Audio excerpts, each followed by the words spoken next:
Hey guys, I'm Yurouzi.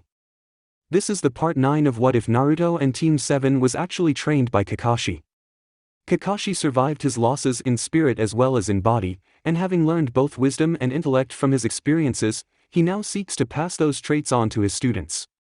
Don't forget to hit like and subscribe and check the author in the description. Let's start.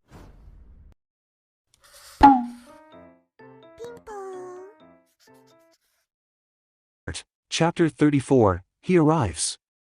A meeting of Kage. Sasuke hummed to himself and tapped his foot impatiently on the dirt road just outside the gates of Konohagakure.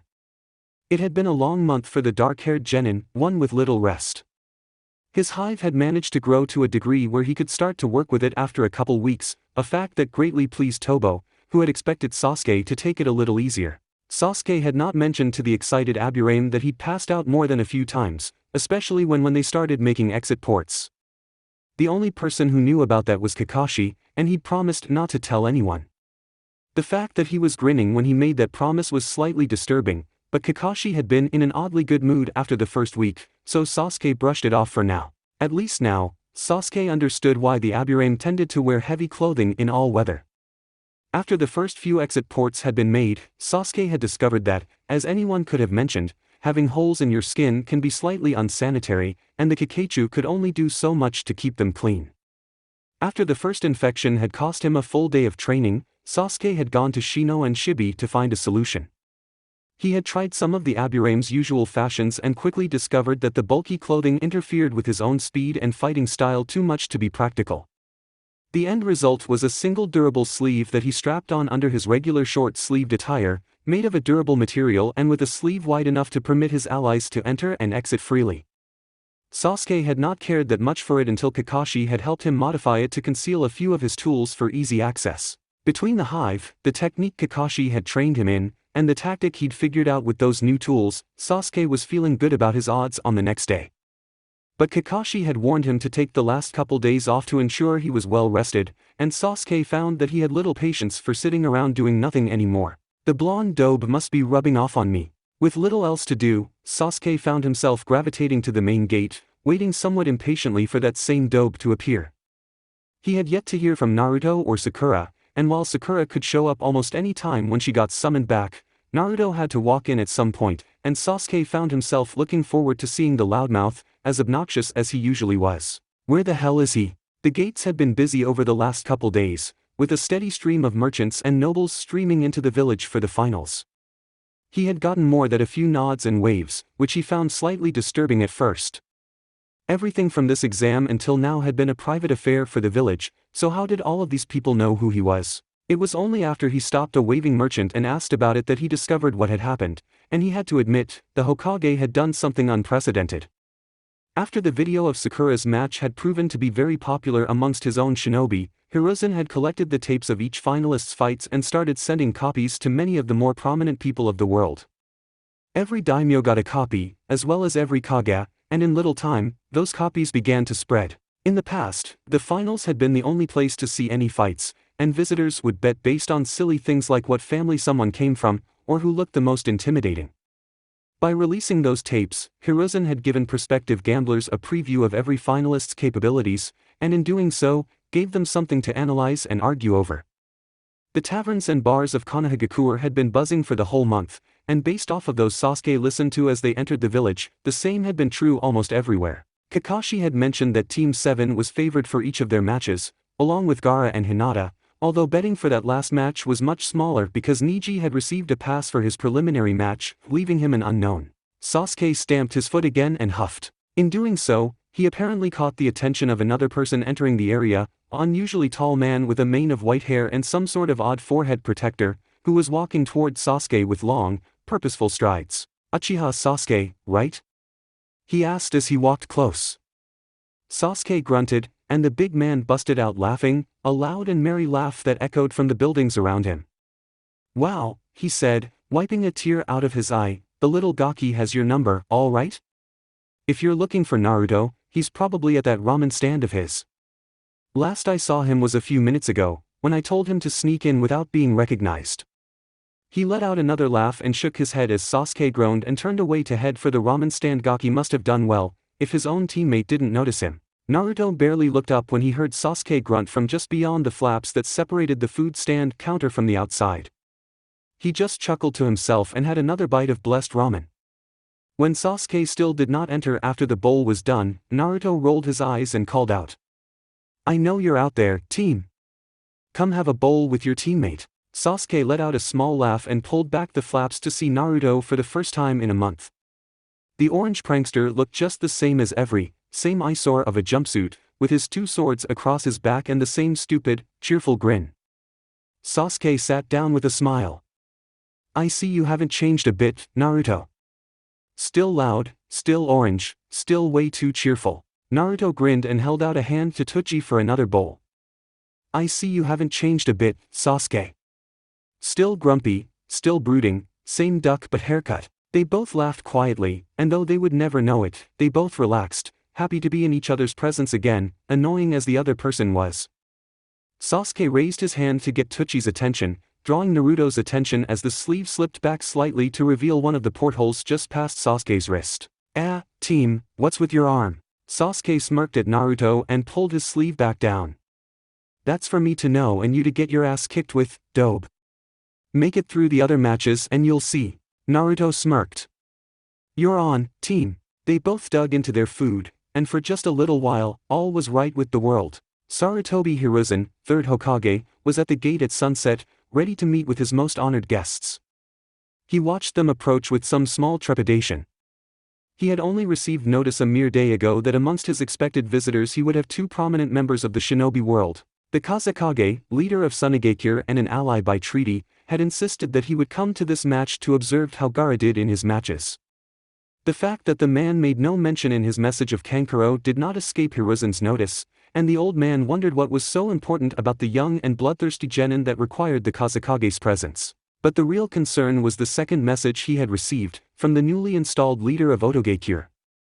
That village had only become established a year ago, at least in any official capacity, and was now recognized by the leadership of the land of rice fields where it was based out of. Because of their new status, Otogakure was capable of entering into the Chunin exam system, and had done so, but none of their contestants had reached the finals. Nonetheless, a messenger had arrived to request an invitation for their leader to visit for the exams, and Hiruzen had given that request. It would be an excellent chance to meet their leader, if nothing else. Thus, Hiruzen found himself in his official regalia, waiting patiently at the main gate for the Kage and their entourage to arrive. He had expected a show of arms, some elaborate escort, so when they became visible on the road, Hiruzen was surprised to see that there were only 6 figures approaching. Kazekage Raza trudged along the road at an even pace, his face a picture of mild disapproval.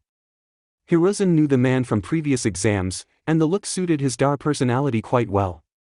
He was a polite man, unfailingly so, but he was not a friendly man.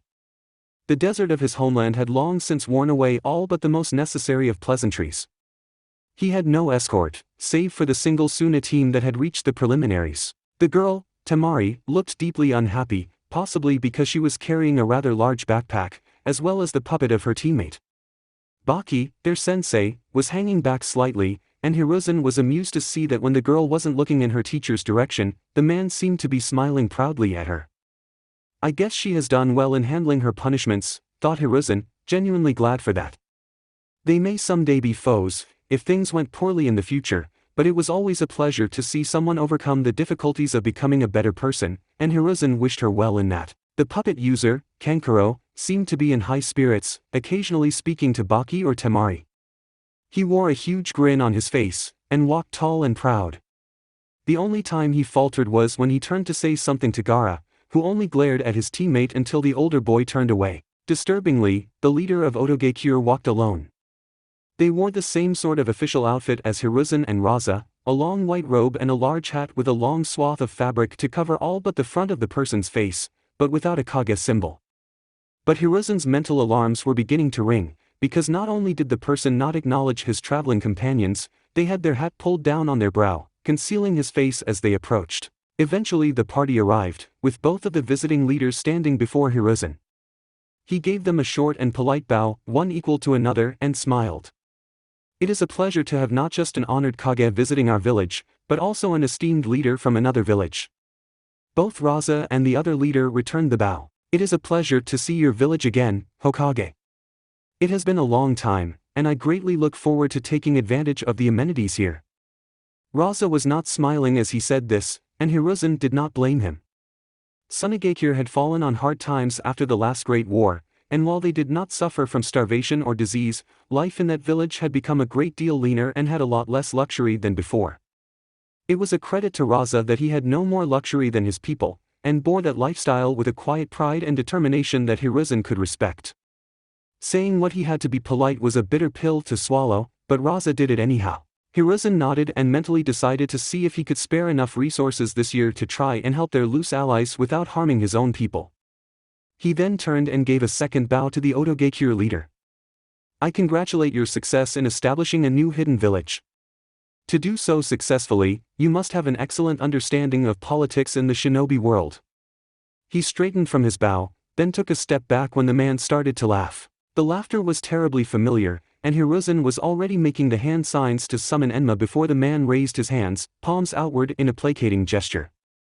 The man slowly reached up and slid off his hat, revealing the same cold eyes and charming smile Hiruzen had last seen years ago, when the man had fled Konohagakure after Hiruzen had discovered the depths of his sin. Thank you, sensei, said Orochimaru, letting out another chuckle. Several members of ANBU landed next to Hiruzen, and one began to move forward, when the Hokage held out his arm and stopped the attack. He stared at Orochimaru sternly, then grunted. With casual disinterest written on his face, he slowly pulled out his pipe, tamping it down and lighting it with a small burst of chakra. He took a deep draw, then let it out slowly with a grunt. You're still a wanted man, Hiruzen finally said, staring at his former student. Orochimaru shrugged easily, and his grin stretched even further. That may be, Sarutobi-san, but I am also a leader of a hidden village, legally ratified by the nation I am based in, and I have come here under a banner of peace and with no escort. To react to such trust with violence and threats. Orochimaru let out a chuckle. Hiruzen did not laugh back.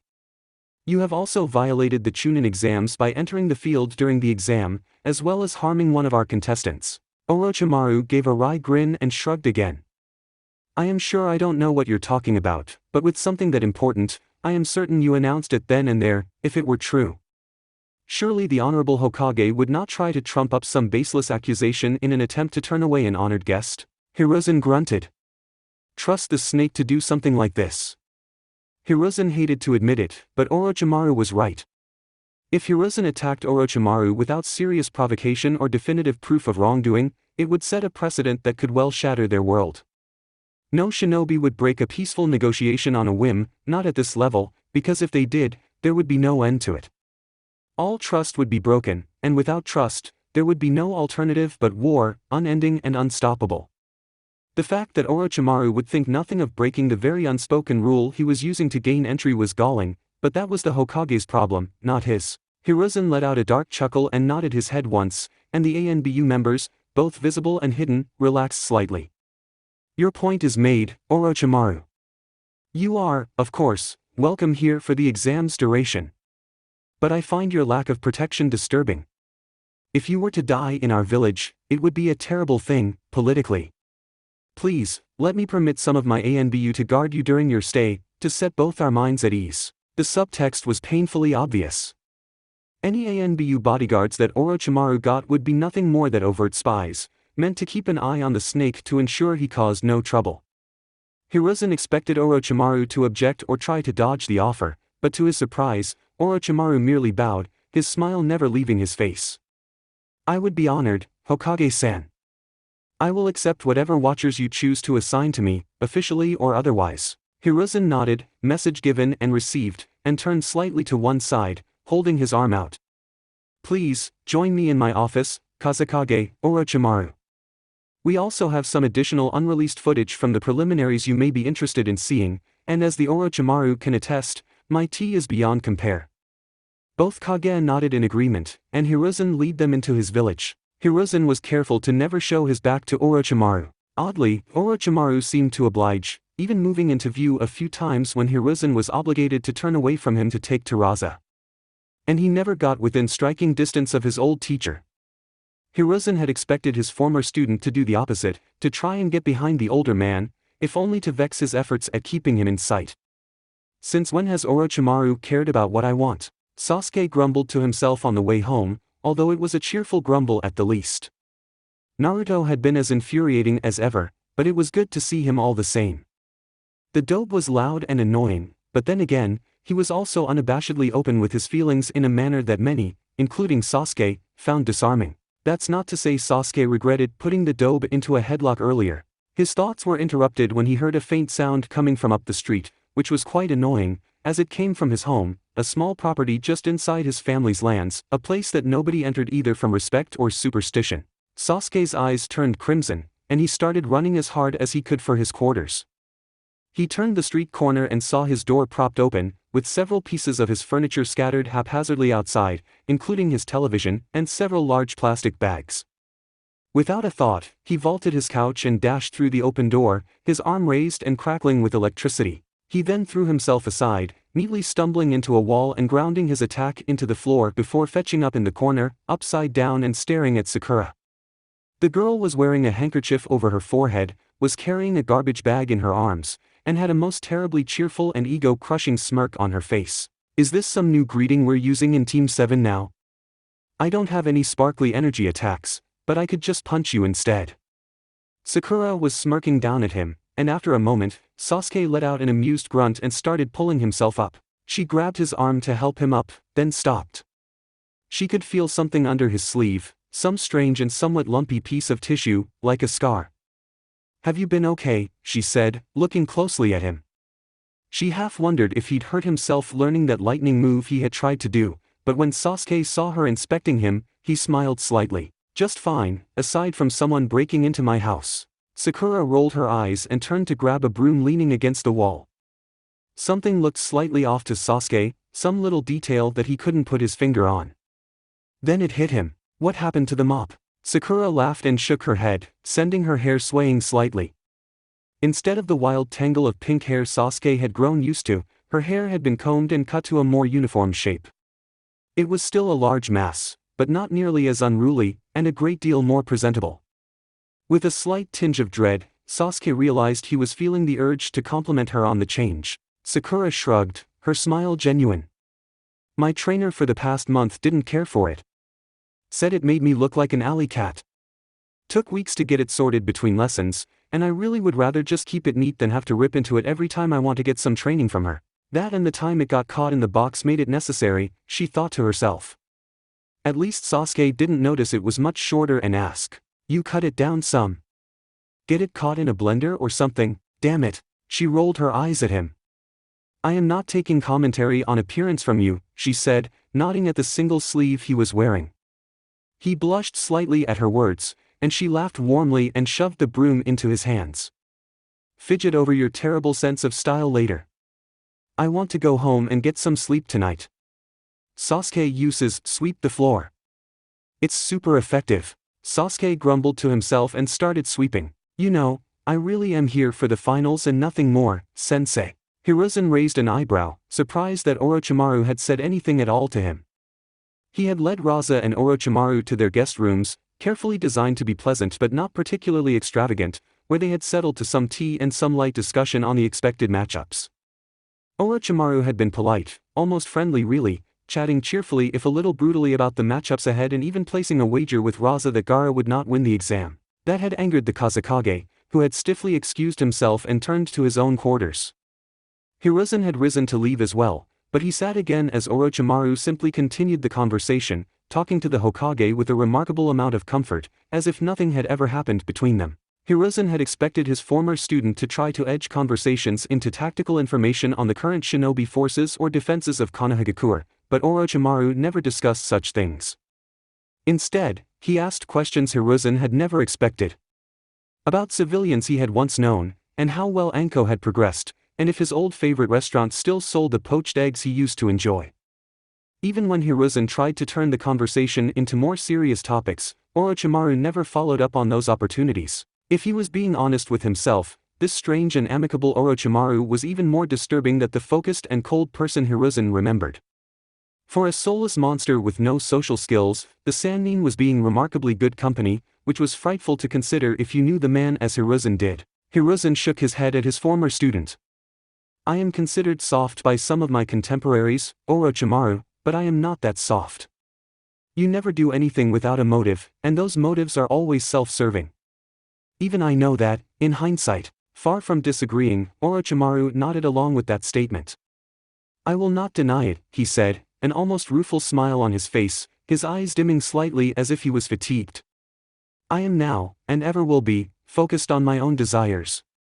But time tempers all things, Hiruzen, and as the days of my youth fade into mere memory, I have found that things are different than they once were. Hiruzen snorted. At least you can admit that you were wrong. Orochimaru looked up from his chair, his eyes suddenly blazing, and when he spoke, his voice carried an intensity and energy Hiruzen had never seen in him before. I was wrong. Dreadfully so. I was wrong to grow so angry over being passed over. I was wrong for my experiments, fruitful as they turned out to be eventually. I will not ask for forgiveness, Sarutobi, and we will never be allies, because I have turned your trust against you before. He leaned back, and he smiled easily. I have no problem with these facts. They are immutable. I do not have the will of fire you live for, and never will. We will never get along. I half suspect that any such meeting in the future will be filled with disagreements, on a great many things.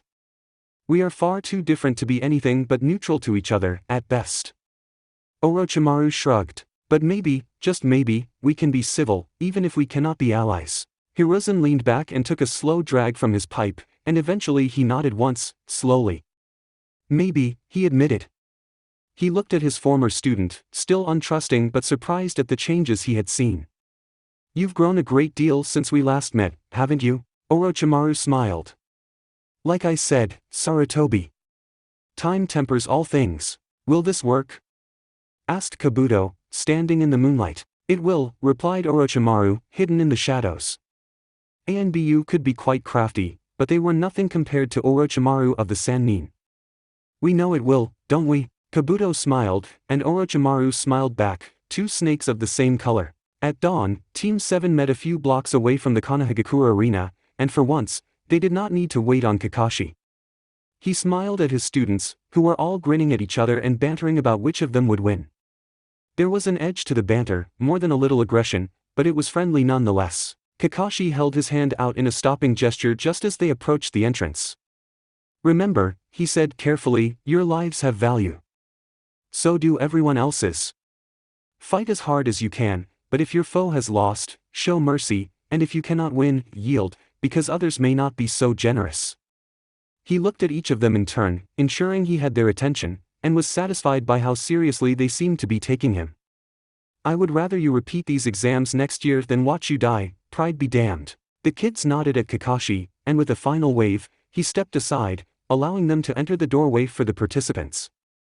As they entered the short hallway, Kakashi vanished to find his seat. The genin expected to be odd. They were not disappointed. The Konohagakure Stadium was built along the lines of a professional sports stadium, which made more than a little sense. The walls curved inward from the outside, allowing more resistance to outward explosions, while the inner walls were straight, sectioned into massive panels that would be much easier to replace should a shinobi pull out some truly significant attacks. Along half the ring, a series of large pavilions provided seating for those who wanted to watch the matches.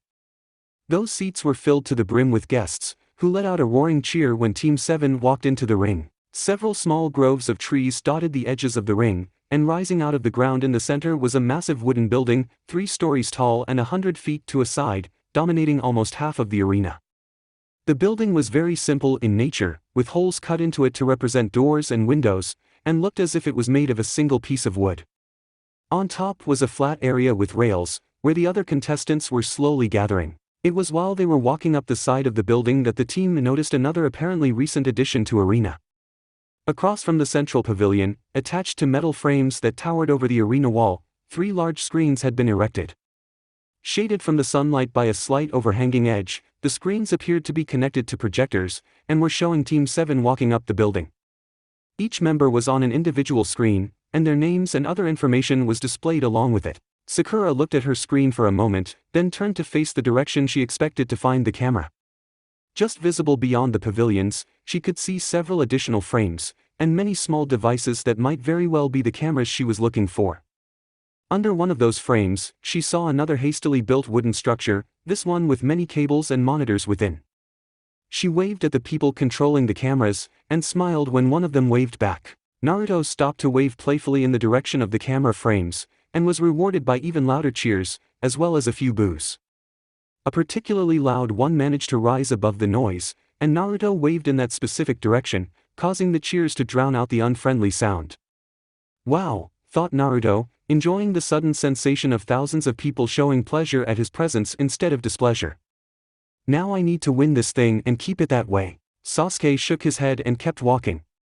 He was admittedly a little curious, but he had a reputation to keep. They were the last to arrive, and found the others gathered in a loose cluster, except for Gaara, who stood alone with a strange look on his face, half snarl, half smile, and Misumi, who was standing as far from Gaara as he could, sending nervous little glances the boy's way. Kankuro, oddly, was chatting with the rest of the Konohagakure genin, and seemed to be genuinely enjoying himself, laughing at some story that Tenten was retelling and munching on a few of Choji's chips. Hinata and Niji were both standing to one side, quietly conversing with themselves, and Sasuke was shocked to see Niji was occasionally smiling at his cousin. Last Sasuke had seen, Niji seemed to hate the main branch of the Hyuga almost as much as Sasuke hated his brother. Watching the pale youth talk with the future heir to the clan with anything but thinly veiled disgust came as quite a shock. The various genin all stood to some degree of attention as the Hokage stood from his chair and waved for silence. Under the eyes of his father, even Gaara managed to show that much respect. "Welcome," said the Hokage to the crowds, to the Chunin exams. He waited a moment for the cheering to die down before he continued. Every 6 months, a new batch of genin face the trials set before them to seek advancement. Traditionally, the final exam has been a sort of warfare, a battle of strengths, and to the strongest, victory. However, due to a surprising turn of events during the preliminary matches, Hiruzen paused while the crowd laughed and then cheered when Sakura gave an elaborate bow. Due to those events, I have re-examined the goal of these exams. Far too often, the victor in these matches is the one with the most power, the most chakra, the most obscure techniques. There was no room for cunning, for stealth, or for other skills. We are not an army, nor should we be. No true shinobi would willingly walk into a straight confrontation against a foe when they had the opportunity to ambush, and our exams should reflect that. He waved a hand at the screens across the way, then at the building below. We have added a structure to the arena for this exam. To ensure all of our visitors can still watch, the building has been wired with many cameras. All matches will start on the roof of the building, but after that, the contestants may move as they choose within the arena. It is on to them how they want to use these changes. Hiruzen gave a short bow of respect to the contestants, who bowed back in return. The first match of the day is between Haruno Sakura and Tenten, both of Konohagakure. I ask that all other contestants leave the arena. Naruto gave Sakura a light slap on the back as they all prepared to leave. Kick her ass, Sakura. I don't want you to drop out until you beat up the team. Sasuke settled for a small smile and a quiet, good luck. Sakura smirked at Tenten, who was grinning at her. Keep the luck, she said quietly to her teammates retreating backs. I won't need it. Chapter 35, Kunai vs. Kittens. A shot in the dark. Tenten grinned at her opponent, a genuine smile that was part kinship and part intimidation, while she examined the pink-haired girl across from her, idly twirling a kunai between her fingers.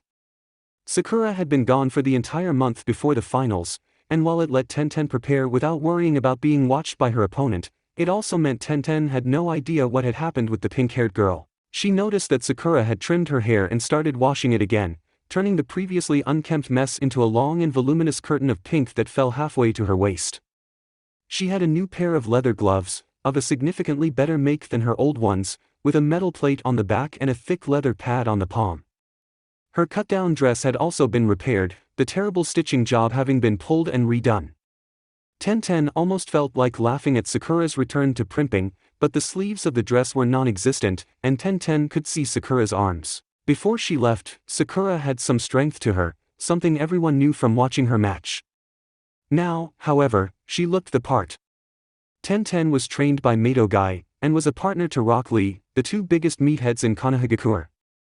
They might be tiring, but they were the kings of physical training, and she had learned a lot while watched the two of them run amok. Sakura's muscles were well-defined and well-toned. She probably weighed the same as she had when she left, but that weight had been turned from a thin layer of flesh into solid muscle through intense strength training. Tenten was not deeply familiar with the cat Sakura kept, the one that helped her win against Shino. Kiri? Whatever its name, the cat was certainly a cat now, and certainly not a kitten. It was sitting next to Sakura, calmly grooming itself as if it was sitting in a windowsill instead of a battlefield. Its nonchalance was slightly disturbing, as was the fact that even though it was sitting on the ground at Sakura's feet, its head was level with the middle of Sakura's thigh. That is a big damned house cat. Sakura smiled at the examination and stretched her arms slightly, using that action as an excuse to have a look at Tenten in return. The brown-haired girl had changed very little in a month, which was hardly surprising, considering her specialty did not reward physical strength all that much, but her clothing had one change that caught Sakura's eye, a vest that was covered in small tubes. She liked to use storage seals, Sakura thought cheerfully to herself. I get the very real feeling that she is going to try and drown me in a river of steel. Sakura smiled and walked over to Tenten, fluffing her hair as she did so, then stopped and held out her hand. Win or lose, she said, let's show them how much us we can kick. One of us should be promoted, at least. At their feet, Kiri meowed and rubbed her head against Tenten's leg briefly. Tenten looked at Sakura's hand suspiciously, but saw nothing to be concerned about, and after a moment, she nodded and shook hands with Sakura. Agreed. Don't hold back, because I sure won't. They shared a knowing grin, two fiery warriors prepared for a glorious challenge. Then Sakura walked back over to her side of the roof and crossed her arms with a smirk. Ready? Called the proctor, holding back a cough. Both girls nodded and tensed. Begin. All three were in motion before the first syllable had left Hayate's mouth. Sakura immediately dropped a smoke bomb, concealing herself and her companion. Tenten threw her first kunai with unerring accuracy at where Sakura had stood, and Tenten knew without a doubt that her first shot would miss. His second and third throws were already in flight along the direction she expected Sakura to dodge in, while the fourth and fifth were direct at the cat, which meant they all missed completely, because Sakura did not jump away from the initial attack, nor did the cat attack. Sakura lunged forward from the smoke, ducking slightly to avoid the first kunai while she charged directly at Tenten. Sakura gave a vicious smirk when she saw Tenten's eyes widen in shock, then Tenten was cartwheeling away from Sakura's attack. Sakura turned to follow, but she saw Tenten come off from a handstand and noticed the slip of paper she had slapped onto the wooden structure. And she already landed on her hands once earlier. The explosion enveloped half of the roof. Tenten, blinded by the light, never noticed Kiri leaving. Coo, what a talented girl, said Orochimaru from his place beside the other Kage. Raza sniffed. Hardly a talent to blow apart a roof with your opponent. Who said I was talking about the girl with the explosions, Kazekage? Orochimaru chuckled as he leaned forward, watching the arena below with a frightful intensity. Tenten approached the cloud of smoke cautiously, a short sword in hand. She knew Sakura had spotted the second tag, so she was fairly certain she didn't kill her pink colleague, but there should be at least some damage. Sakura was clearly a frontline fighter, which is why Tenten carried a sword.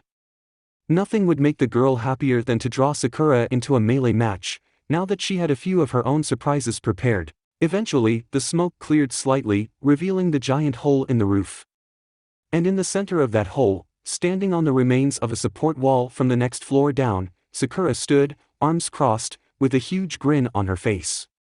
Tenten immediately spun into a defensive whirl, spinning away and lashing out behind her instinctively, only to hit nothing. When she ended her defensive kata, she scanned the roof carefully, looking for the trap. She was looking so hard that she almost lost the match immediately. Tenten had only the smallest of warnings, a whisper of air flowing differently behind her, the sort of not quite noise that you cannot hear, but can still sense. She ducked and rolled to one side as Sakura passed overhead, her fist passing through where Tenten's head had been. Tenten rose smoothly at the end of her roll and pulled out a kunai, then stopped. Sakura was now standing in the middle of the remaining roof, her arms crossed again and a grin on her face. Tenten's paranoia rose to new levels. She had reviewed her previous fight from the preliminaries extensively, and realized that Shino had lost the moment he played along with Sakura's game plan. Sakura had to know Tenten was an expert ranged weapons specialist, so she tried to close the distance to get an up-close fight. But why wasn't Sakura trying to use the building below for cover? Why fight in the open? Tenten cautiously began to approach Sakura, who stepped back at the same pace, yielding ground to the weapons master. Kakashi, Miyuki said, leaning slightly towards where the white-haired Jonin was sitting, and coincidentally leaning into Guy, who was blushing furiously. Kakashi was feeling deeply enthused about the upcoming day. He had 3 students in the finals who all seemed prepared, a group of fellow Jonin that he considered friends, a young civilian woman who somehow had the power to make Mato jumpsuits or cool Guy blush like a schoolgirl, and enough film and the camera in his pocket to ensure he had some great blackmail material for later. It was going to be a good day. Yes, Miyuki. He replied cheerfully, looking over from where he was sitting while valiantly trying and failing to defend his wheat flakes from Enko. When Kurenai had first introduced the civilian to their little group, the woman had been sure to use every appropriate honorific and remain distant, as was proper for a low-clearance civilian amongst legendary shinobi. And then, after the now infamous mission to get a date, she had simply started calling them by their first names. After that fiasco, nobody felt capable of being offended, and the woman had simply become another part of the group. 500 Ryo into the pot on your pinkette, Miyuki said confidently. Kakashi nodded and pulled out a small notebook. After the clean sweep he had made in the preliminaries, nobody wanted to bet against him, but that was no fun. So instead, they were all betting into a pot, with the person with the most correct bets winning the lot. Kakashi was not participating, but he was keeping the book, and was enjoying seeing the friendly competition from the outside. Meanwhile, Guy was looking slightly aghast at Miyuki, who shrugged and gave him a beaming smile and a pat on the knee. "How could you?" he asked, manful tears gathering in the corner of his eyes. "My student burns with the fires of youth, and has shown no weakness. She even trained hard to prepare for Haruno-san's melee prowess. How can you bet against her?" Miyuki shook her head. "Guy, I can never really know what it is to fight as a shinobi, but I watch people for a living. Tenten is paranoid, reacting with instinct instead of really thinking it through. Because of that, she's missing something important." Guy and Kakashi watched the arena. Tenten was now in the center of the remaining roof, while Sakura was near the edge, casually tapping her foot against the wood to adjust her sandals. She started to step to the side, circling Tenten, who was having trouble keeping an eye on Sakura and watching her surroundings for the inevitable trap. After she had circled until her back was to the next building edge, she paused and tapped her other foot against the wood, as if trying to dislodge a rock. Kakashi's one visible eye narrowed. He turned to see Miyuki smirking at the still confused Guy and decided to throw his old friend a bone. "What is the cat doing if it is not helping her fight?" he asked Guy quietly, and when Guy understood, the look on his face made for a great photo. Tenten watched Sakura carefully tap her foot against the roof and then start to circle. She wanted to attack, but she couldn't figure out what Sakura was up to. Her opponent was simply circling slowly, almost daring Tenten to return to her ranged attacks, and if someone encouraged you to use your primary skill, then they were prepared for it. On the other hand, charging in to engage in melee would be a bad idea. It was not her specialty, and she doubted she would have the capability to take Sakura at her own game. She was ready, her sword was made for this very fight, but she needed to have an excuse to be backing away when she used it, and charging into the fight and then retreating would be a rather large hint. So she waited, and watched carefully. The cat was still out there somewhere, and was probably prepared to pounce the moment Tenten gave her the chance. Tenten was confident she could hold the cat off without a huge problem, but it would distract her from what Sakura would be doing. Sakura stopped, 90 degrees from where she had been relative to Tenten previously, and tapped her other shoe on the wood. Then Sakura grinned, a big, smug, shit-eating grin before she made a hand sign and released a cloud of smoke. Tenten threw several kunai into the smoke in a wide spread, but Sakura did not charge out. Tenten prepared some more kunai and waited for the smoke to clear. When it did, there was Kiri, with a smug look on her face, her tail twitching back and forth. The cat reached out with her claws and scratched the wooden roof once. Then Sakura's arms smashed through the roof at Tenten's feet, grabbing the girl's ankles and pulling her down into the building with a roar.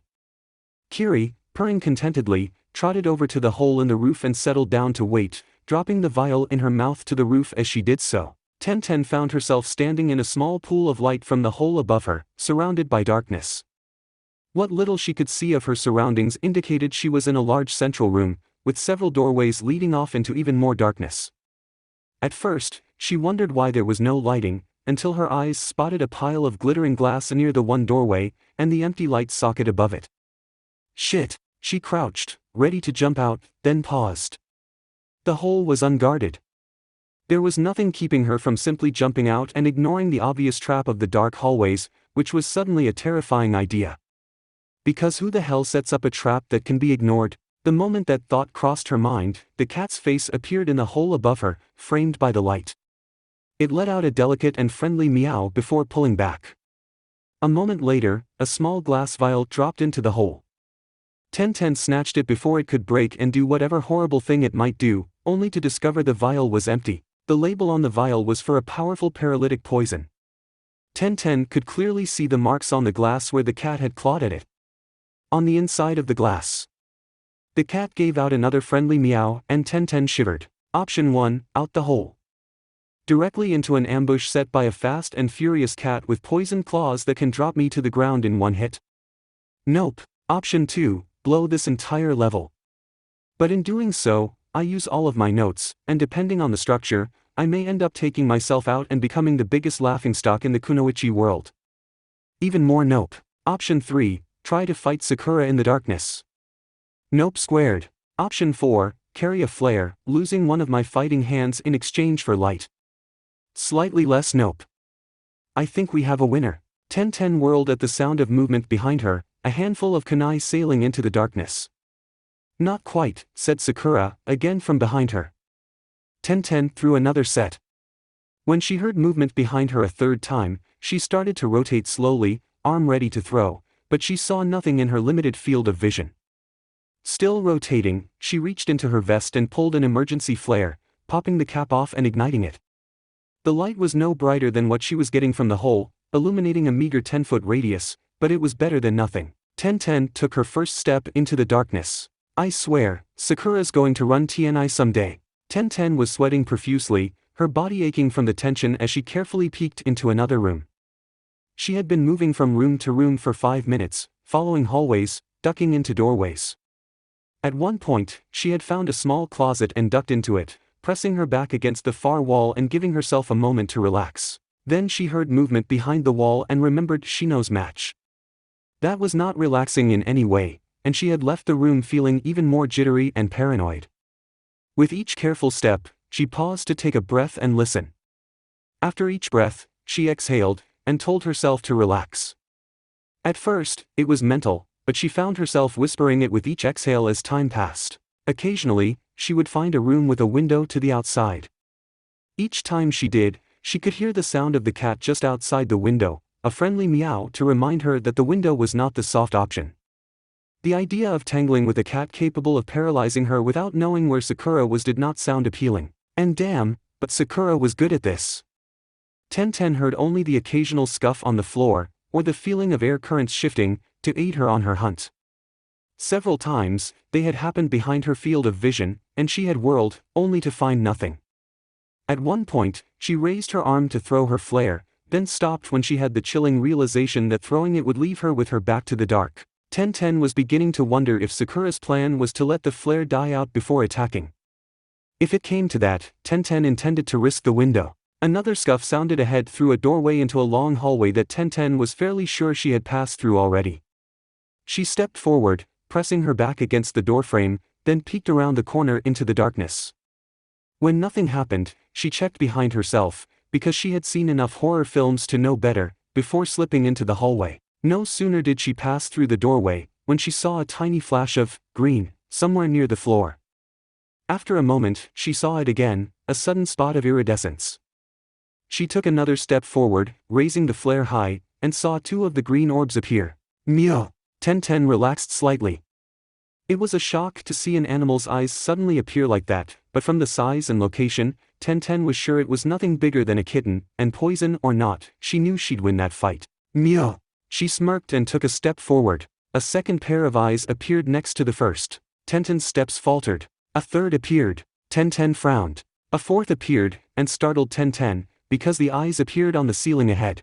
And it was around the 11th pair of eyes that Tenten finally stepped back. She felt the air moving behind her, and she spun, kunai flashing, to find nothing there.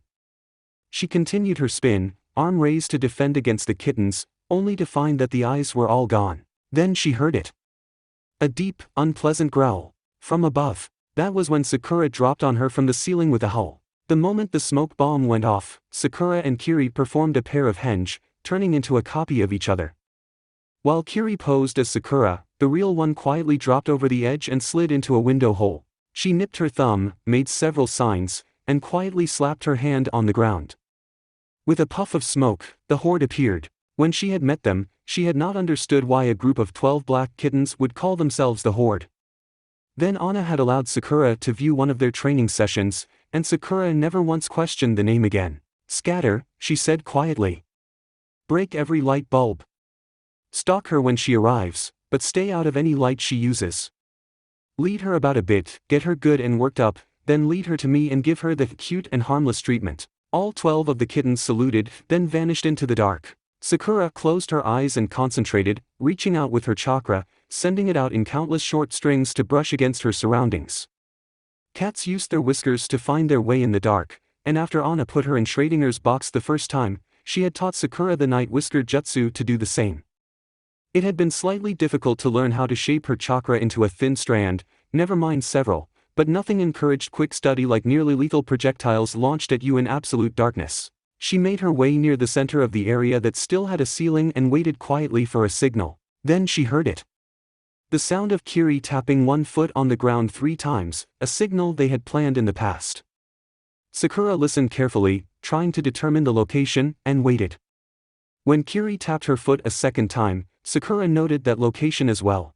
3 taps was the code for triangulation, and with 2 locations at a reasonably guessed distance and angle and a little bit of thought, Sakura could find roughly where Tenten had been standing. Then, when she heard Tenten's foot scrape the ceiling a foot to her left, Sakura stepped directly under her and smashed the way through to her opponent. She didn't fight then and there. She might win, true, but she was in no rush. Anna had drilled into her head that fast and dead is not a victory, so when time is available, take exactly what you need to do your duty correctly.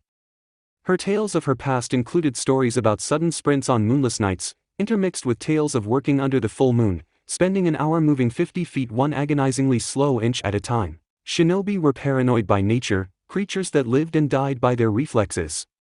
And when you start reacting, you stop thinking. The horde played their part perfectly, giving Tenten the occasional sound to follow and keeping her occupied while Sakura ghosted behind her opponent, looking for a good ambush location. Eventually she found one, a long hallway big enough for the horde to gather, with a ceiling high enough for Sakura to cling to it and go unseen from the doorway below. And while Sakura would never admit it to the girl, the look of horror on Tenten's face when she let out her growl had been priceless.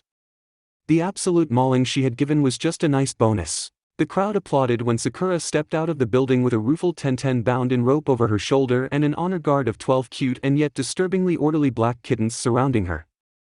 Sakura set Tenten down gently, and while she was close, whispered in her ear, the poison vial was empty to begin with. Sakura straightened, and to the sound of applause and Tenten's angry shout, took a bow. Hiruzen Sarutobi had lived a long time, and was very hard to surprise. While the match had been quite interesting and more than a little delightful, it was not what he would consider surprising. Surprise is the moment when what you thought was impossible becomes true. The first surprise was when Orochimaru had laughed and applauded. Not the slow, sarcastic clap he usually used. Not the slightly creepy laugh that sounds like someone reading a book on how to laugh. Orochimaru clapped and laughed loudly when Haruno had dropped onto her opponent. He looked and sounded like a normal person enjoying a delightful show. The second surprise was when a masked ANBU came out to set up for the next match, regrowing the wooden structure while a few technicians ran wires and replaced light bulbs. Sarutobi happened to glance at Orochimaru when the ANBU did his jutsu, and for a brief moment, Orochimaru, the man who willingly slaughtered people of his own village for power, looked sad. Hiruzen was at a loss. Orochimaru could look cold and distant. He had condescension down flat. He even managed to appear furious on a couple occasions. But something about the vague frown was disturbing for Hiruzen. And, were his eyes starting to shine with tears? Then the snake Sannin gave the old man a rakish grin and a wink. Chapter 36, The Sand Brothers. Sasuke had spent a lot of time trying to grind down his ego after all that Kakashi had taught him. He was proud that when the audience started to cheer when he stepped into the arena, he was satisfied with the cheers without feeling the urge to grandstand, or prove himself, or do any other silly and egotistical display to try and get more recognition. His opponent seemed to feel the same way. When Kankuro stepped out onto the arena, he waved and smiled casually at the crowd, but he didn't seem to be trying to impress the crowd so much as simply trying to enjoy himself. He gave Sasuke a companionable nod as they arrived at the rebuilt structure, and Sasuke returned it while they started to walk up the wall together. "Hey, man," said Kankuro, still smiling. "No hard feelings, yeah. I'm going to try to kick your ass, you're going to try and kick mine. Don't hold back. But at the end of the day, if I win, don't be too offended." He gave Sasuke a smirk and shrugged his shoulder to hoist his package a little higher. "Considering your age, even getting here is impressive." Sasuke shrugged. "As long as you don't get all offended like your teammate did when she lost her match, no hard feelings." Kankuro shook his head and snorted. "Temari's a hard case and all, but I like to think I'm better than that.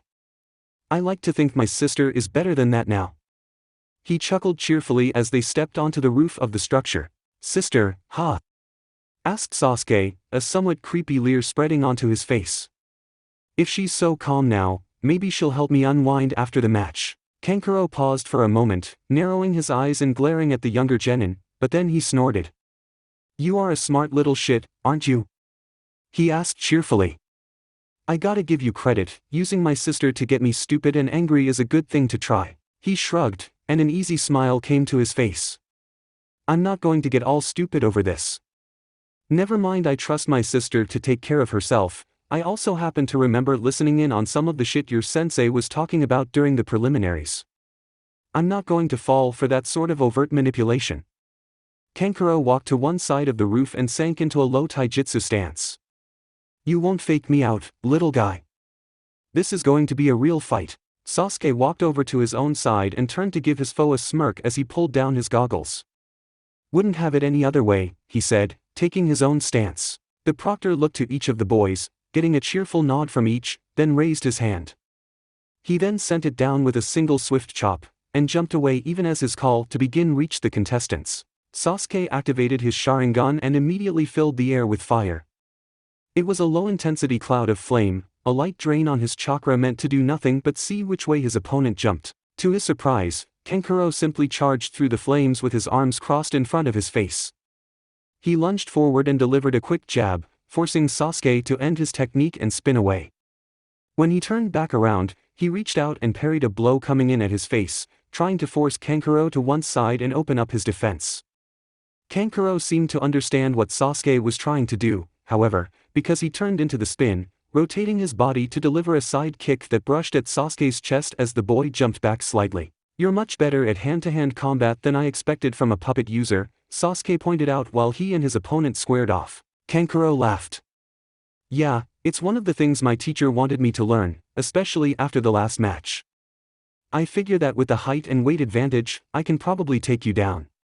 I can't match your skill, but I just need to get you down once and it'll be over." Kankuro reached up and cracked his neck loudly, still smiling, and Sasuke smiled back.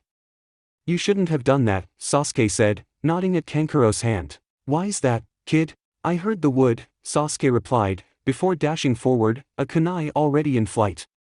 Kankuro lashed out with his own kunai, deflecting the attack, but as his arm came around to defend himself, Sasuke was already there, another kunai in hand. Kankuro stepped to the side and lashed out with a kick, but Sasuke ducked under the kick, turning the duck into a roll and coming up behind his target. Kankuro whirled to one side, and Sasuke followed, trying to get behind the boy to strike the package on his back. The Kankuro he was fighting kept turning, trying to keep up with Sasuke, but he was not nearly as fast as the Uchiha, and his movements started to look awkward and jittery. "He's gotten better at making his puppet look human, especially when it talks," thought Sasuke, ducking a wild and sweeping kick to tuck back in behind the boy. "But there are limits to what you can do with wood, and there is only so much smoothness you can get from mechanical joints." Kankuro recovered from his kick and turned again, trying to step away from Sasuke. Instead of trying to get behind him again, Sasuke lunged forward, lashing out with his kunai, and while Kankuro managed to avoid injury, the cloth strap holding his package did not. In the slowed perception of Sasuke's Sharingan, he saw the package start to fall, and dropped into a low sweep.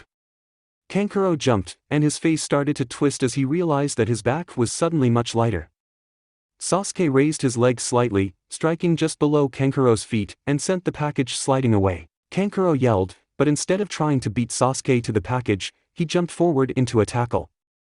His desperate lunge was easy to predict, and Sasuke was already moving, jumping just high enough for Kankuro to start to pass under him. Then, with a smile still on his face, he kicked out, using Kankuro as a springboard to leap out at the package. "It's over," he shouted, bringing his kunai up. "I know," shouted Kankuro cheerfully from behind him. Sasuke frowned in mid-air as he realized his mistake. He let his ego muscle in on his thinking. He assumed. The cloth bindings of the package ripped asunder to reveal the smiling face of Karasu, which opened its mouth wide and shot a large, round projectile right at Sasuke. He barely had time to react before the projectile exploded, flooding the area with poison gas. Up in his place in the stands, Baki smirked as his student's foe was engulfed in the poison cloud. Baki had spent the past month teaching Kankuro 2 things. The first was some background in mind games, bluffs and double bluffs. Kankuro did not need any major new skills, Baki had said, he just needed new ways to use the ones he had. The second thing he had helped Kankuro learn was how to imitate his own puppets. Kankuro built his own little contraptions, a series of small wooden inserts he could tuck into his uniform to imitate the slight clunking and clicking sounds that his puppets made when moving fast. He practiced moving his body stiffly, forcing himself to look just slightly unnatural in his actions. It was a tough project. Shinobi were trained to move swiftly and smoothly from an early age, and deliberately moving stiffly ran against everything the boy knew. He had actually worried that his imitation was imperfect, until Baki had pointed out that an imperfect imitation would look like a failed attempt to get his puppet to move naturally, which would serve just as well. Shinobi do not fight with blades and poison and puppets, Baki had said, just before they left to return to Konohagakure. They fight with their minds, and the most deadly weapon is the one your foe carries. Give a person enough clues, and they'll lie to themselves for you. Baki smiled, as close to a genuine smile as he ever got, and sat back contentedly. "Damn," said Kakashi, watching the fight below.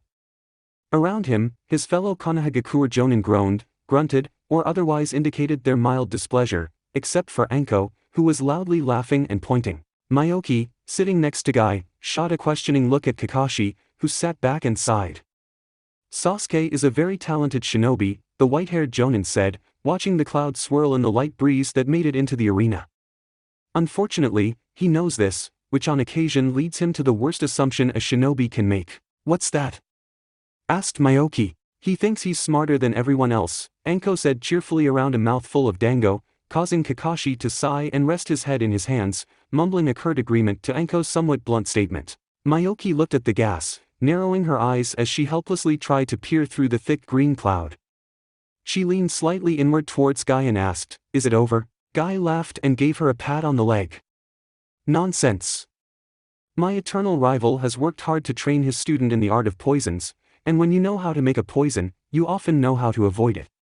I am sure young Sasuke is still in the fight." Sasuke's emergence from the poison cloud almost cost Kankuro the match. The Suna Genin had sauntered forward, recalling his puppet to his side as he did so, and patiently waited for the cloud to fade before moving in to claim the win. Then Sasuke came out of the cloud in a flying kick, sailing over Kankuro's head. Sasuke landed and pulled off his gas mask to give the boy a smirk. "That was a close one, pal. Better watch out." He held his arm up and resisted the urge to laugh as Kankuro patted the top of his head when he saw the black hood in Sasuke's hand. Sasuke tossed the hood back to his opponent, who slipped it on and grinned. Yeah, you got the drop on me," said the puppet user, raising his hands and commanding Karasu forward. The puppet stood in front of his controller, all 4 arms spread menacingly. "I still dodged, and at least now I know not to bother with poison gas."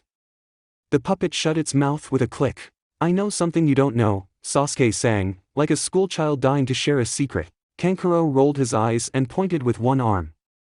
Karasu started rattling and flying through the air, short thick needles popping out of each of its arms.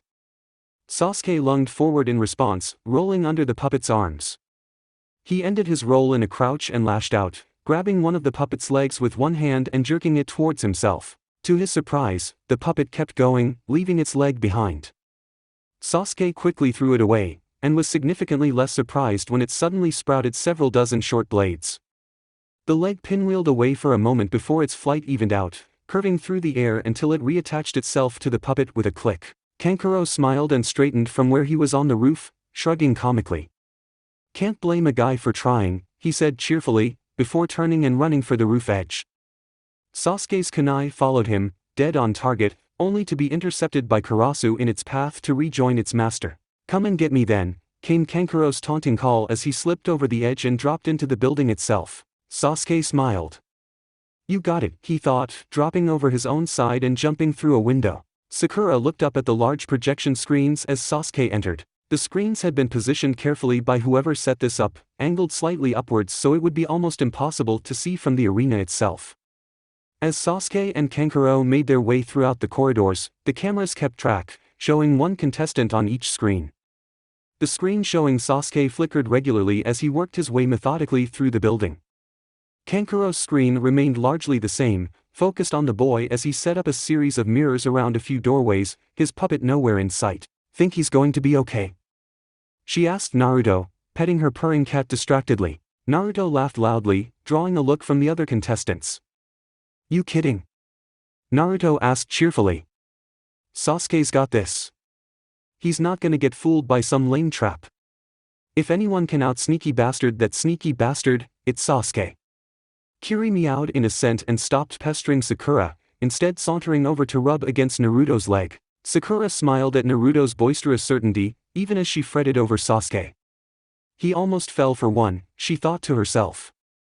Please, don't fall for another. Only a slight whirring noise warned Sasuke that he was being attacked. It had taken nearly 10 minutes of careful work to get to that point. Sasuke was well aware that he'd almost made a mistake earlier, and he was more than willing to take his time to avoid doing the same thing again. The clicking noise drove him to dive to one side, tumbling away as a series of senbon slashed through the thin wall at chest height. After a moment, the clicking stopped. Sasuke remained crouched low to the ground, listening carefully with held breath, and he heard the faint sound of something small sliding across the ground. Then he saw, for just a second, a tiny image of Kankuro close to the floor, a flash of his eyes as a mirror was nudged into place. Then the clicking noise began again, and Sasuke was dodging more senbon. Over the next couple minutes, a pattern emerged. Sasuke would wait patiently, and eventually, a small mirror would become visible as Kankuro repositioned it, and then he would fire senbon through the walls. Sometimes, while dodging, Sasuke would spot another mirror in passing, and the senbon would follow him somewhat longer. What was worse, his foe was using several mirrors in succession to obscure his own position. Sasuke would start to follow the images, watching for reflections, but every time he seemed to get close one of the mirrors would suddenly pull out of alignment, and Kankuro would escape under the sound of the senbon launcher. Several times, he caught a glimpse of the puppet passing by a doorway or through a hall, but the idea of chasing it through a doorway and neatly framing himself to be shot did not appeal. Glad I don't really need to see him then. Sasuke stood and shut his eyes, waiting patiently. After a few seconds, he heard the click of the puppet, opened his eyes, and stepped swiftly to one side as several needles passed through the space he had been standing in. Sasuke did not return to a crouch, instead continuing to step to the side, swiftly avoiding the flying needles that followed him. He shut his eyes again, and then took 2 more steps to the side, stopped and crossed his arms with a smirk, facing the puppet behind the wall. The attack stopped, because the launcher was now facing its owner, with Sasuke in the middle, where a missed attack might very well strike the puppet's owner. Sasuke raised his hand and rapped on the wall behind him with the back of his hand. Feeling comfy there, pal? Kankuro laughed on the other side of the wall. Good job, I guess, he said, still cheerful. How'd you figure it out, if I can ask? Sasuke smirked. Your makeup smells of lavender. Very pretty. I doubt he'll believe it, but I'm not going to tell him how my abilities work. After the puppet had released its gas cloud, Sasuke had taken advantage of the cover to call up a Kakashi up from the nearest hole in his arm to nestle itself onto his goggles between the lenses. A male Kakashi. Like all of the males of his species, he could readily sense females at a distance. Such as the one he had planted in Kankuro's hat, or the one on the puppet's leg. Sasuke's hive had made significant progress, managing to make trails throughout the skin of his bicep and half of his chest and back, but it was still geared for expansion instead of production, and Sasuke did not have the kind of resources needed for the more elaborate hive jutsu he'd learned about from Shibi and Tobo during his checkups.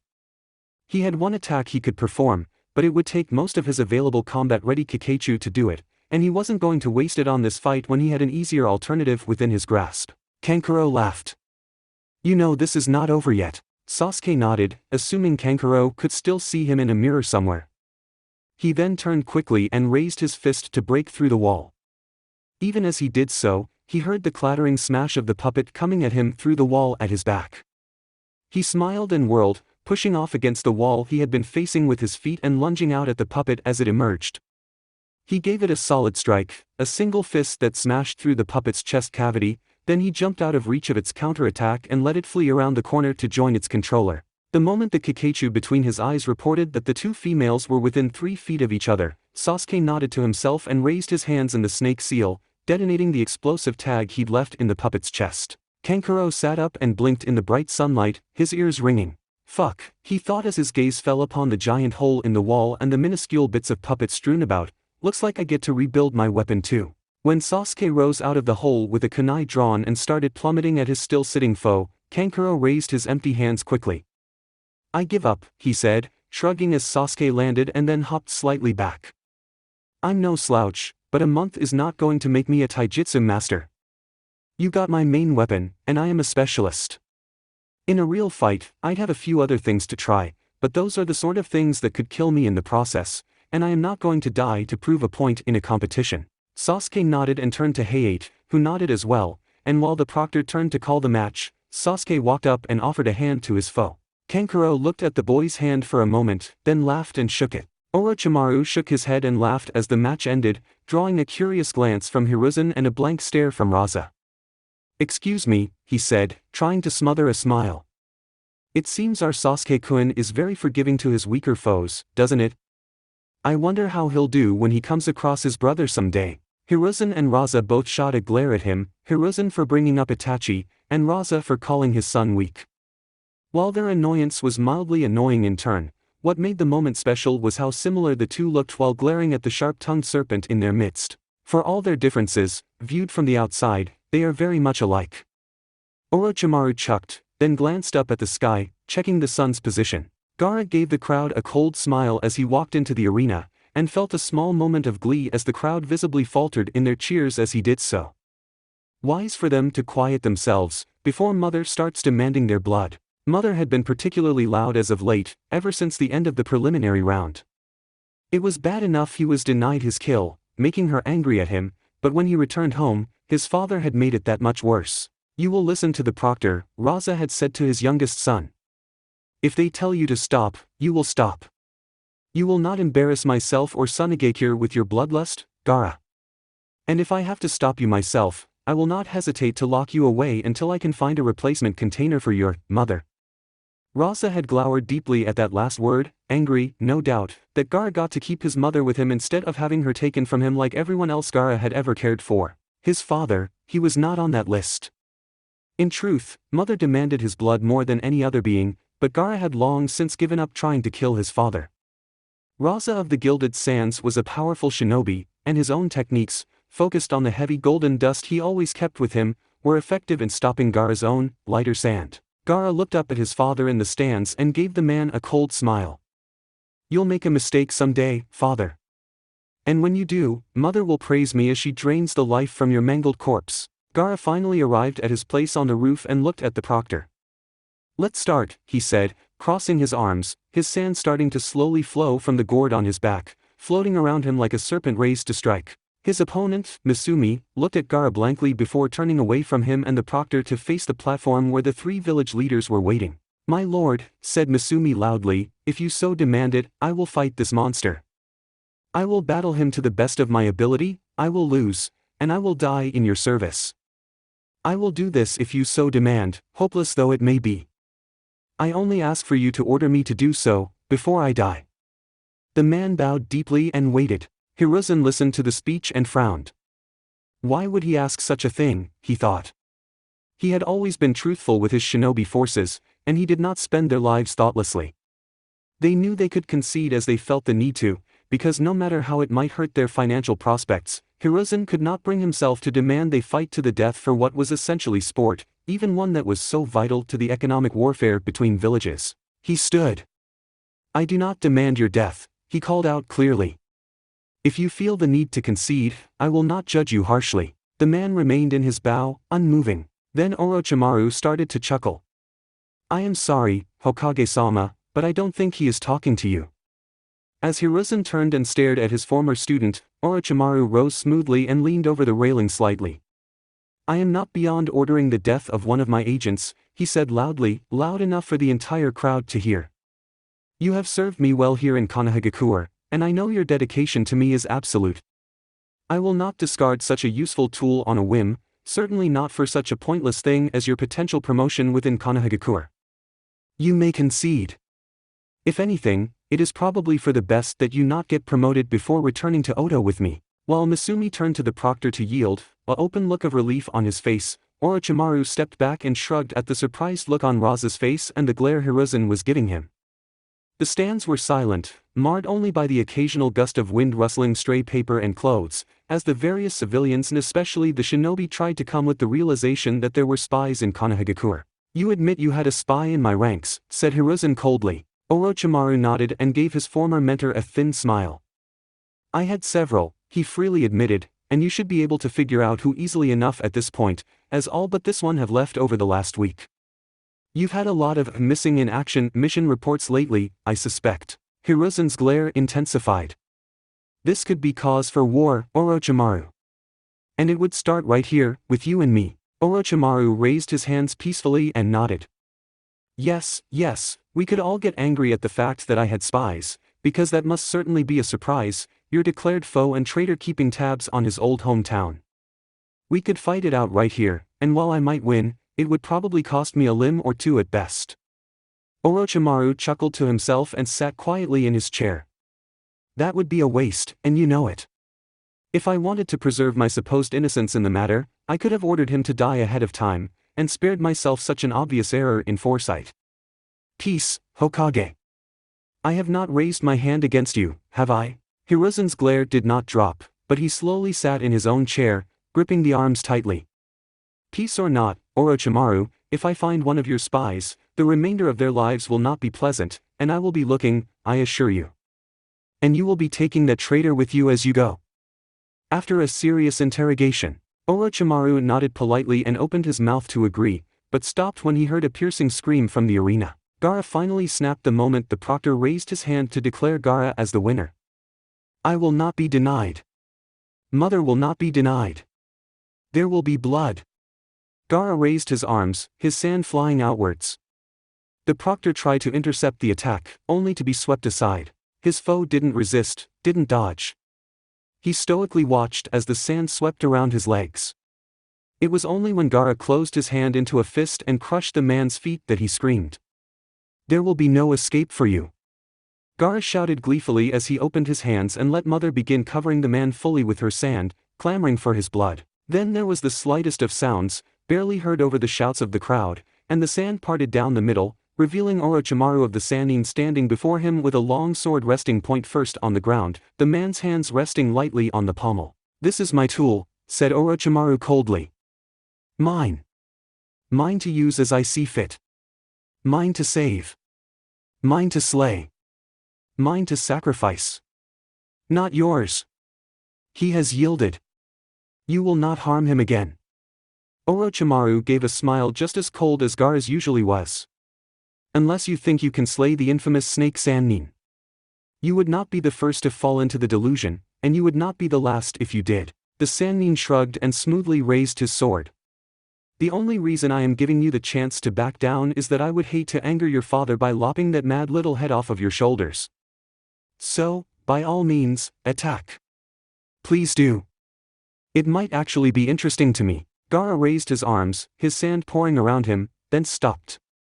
The Sannin before him did not flinch in the least, even as the sand started to circle. He didn't frown, or fret, or even look away. He stared into Gaara's eyes, and his mocking gaze was terrifying, because until then nobody, not his sister nor his brother nor his father nor his sensei, had looked at him with such mockery, and without even a hint of fear. For the first time in his memory, Gaara realized, Mother was not demanding the blood of someone who got in his way. The silence from his mother was also terrifying. He lowered his arms, then crossed them as the sand began to return to its gourd. I consent to your request, Sannin. For now. Orochimaru gave him a single slow nod, and Gaara turned away, glaring at the ground. The next one, he quietly thought to his mother, who was always listening, I will slaughter in your name, mother. Hiruzen continued to glower at Orochimaru as the leader of Otogakure returned to his seat. Hardly fitting, he said, a shinobi of your level threatening a mere genin. As if you would not do the same, to save one of your own, Hiruzen-sensei. Hiruzen frowned and leaned back, unable to deny it. If he does it again, Raza said quietly, without emotion, you may do what you must. I had hoped he could control himself, but this is quickly showing to be false. It may well be that he will try this again. If he does, I will take no action if you are forced to slay him. Hiruzen looked with surprise at Raza. Orochimaru did not. He simply smiled, and glanced at the sun. Chapter 37, What? What?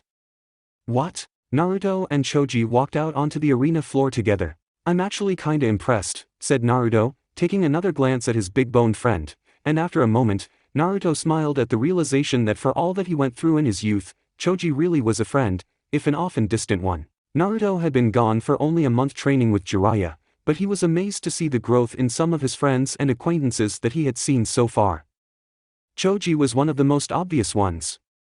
The boy had grown, and not in width. If anything, he looked slightly healthier. He was still a large person, but where he had once looked like someone well suited to his human bullet technique thanks to his round nature, some of the plumpness was gone, replaced with the sort of solid look of an overweight man who nonetheless was disturbingly healthy.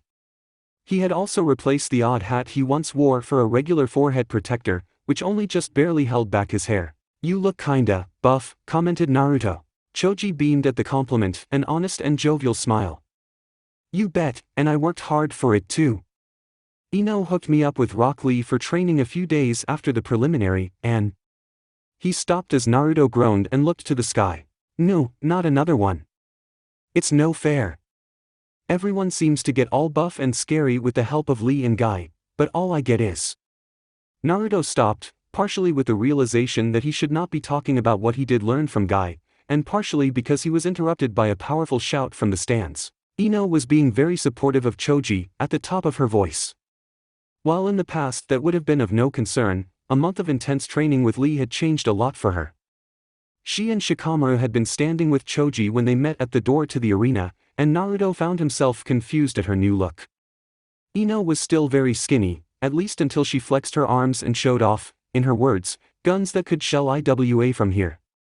Along with the disturbing amount of definition, she had also picked up a shorter haircut, a dark blue tracksuit from some fashion brand Naruto didn't care about, and enough tidal volume in her lungs to be heard over the entire crowd of spectators at the arena. You know, I didn't want this, said Choji quietly as they started to walk up the building side.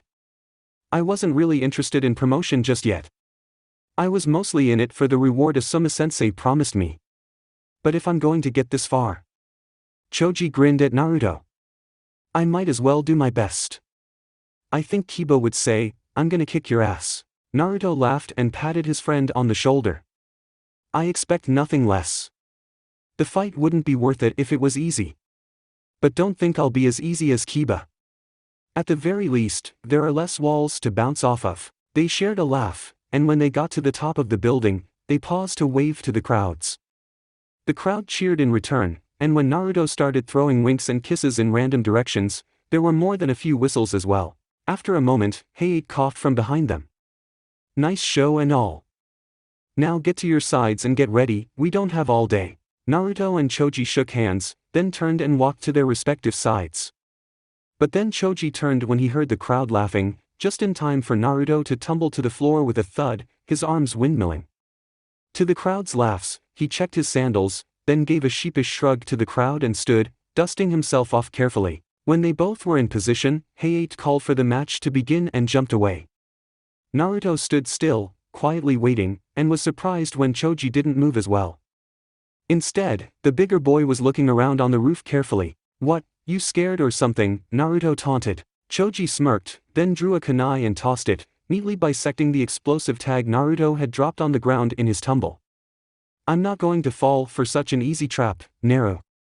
He stopped when Naruto gave him a smirk and raised his hands in the snake seal. Choji was not a genius, nowhere near Shikamaru's level, but he knew that nothing good happened when an enemy shinobi used that hand seal. He dove to the right, tumbling carefully, and when the tumble stopped, he rolled smoothly to his feet to the sight of a huge smoke cloud that filled Naruto's side of the roof. Damn, he thought, made me jump and then dropped some smoke bombs for cover. Kunai started to fly out from the smoke cloud, 10 at a time. The aim was haphazard at best, but the sheer volume of blades kept Choji on his toes, and the roof quickly became covered in discarded kunai. After a full minute, the attacks finally petered out. Choji waited, as the smoke started to clear, ready to start crushing clones. He saw several clones starting to appear in the smoke, then as one, they raised their hands, made a few hand seals, and dispelled. Choji glanced around the roof for a moment and took a single step towards the edge of the roof, then stopped. He looked down at the kunai near his feet, his eyes narrowing. Then he raised his foot as if to take another step, and stomped down on the kunai. It dispelled with a Naruto-sounding yelp. Right, Choji shouted, like a basic henge will work on me. Let's go bowling. Choji's body suddenly expanded into a sphere, his head and limbs tucking back into his body, and with a sudden spin, the human bullet was rolling across the roof, crushing kunai-shaped clones. Show's over, boys! Shouted one of the clones, and 20 kunai transformed into 20 copies of Naruto and started to evade the rolling Choji.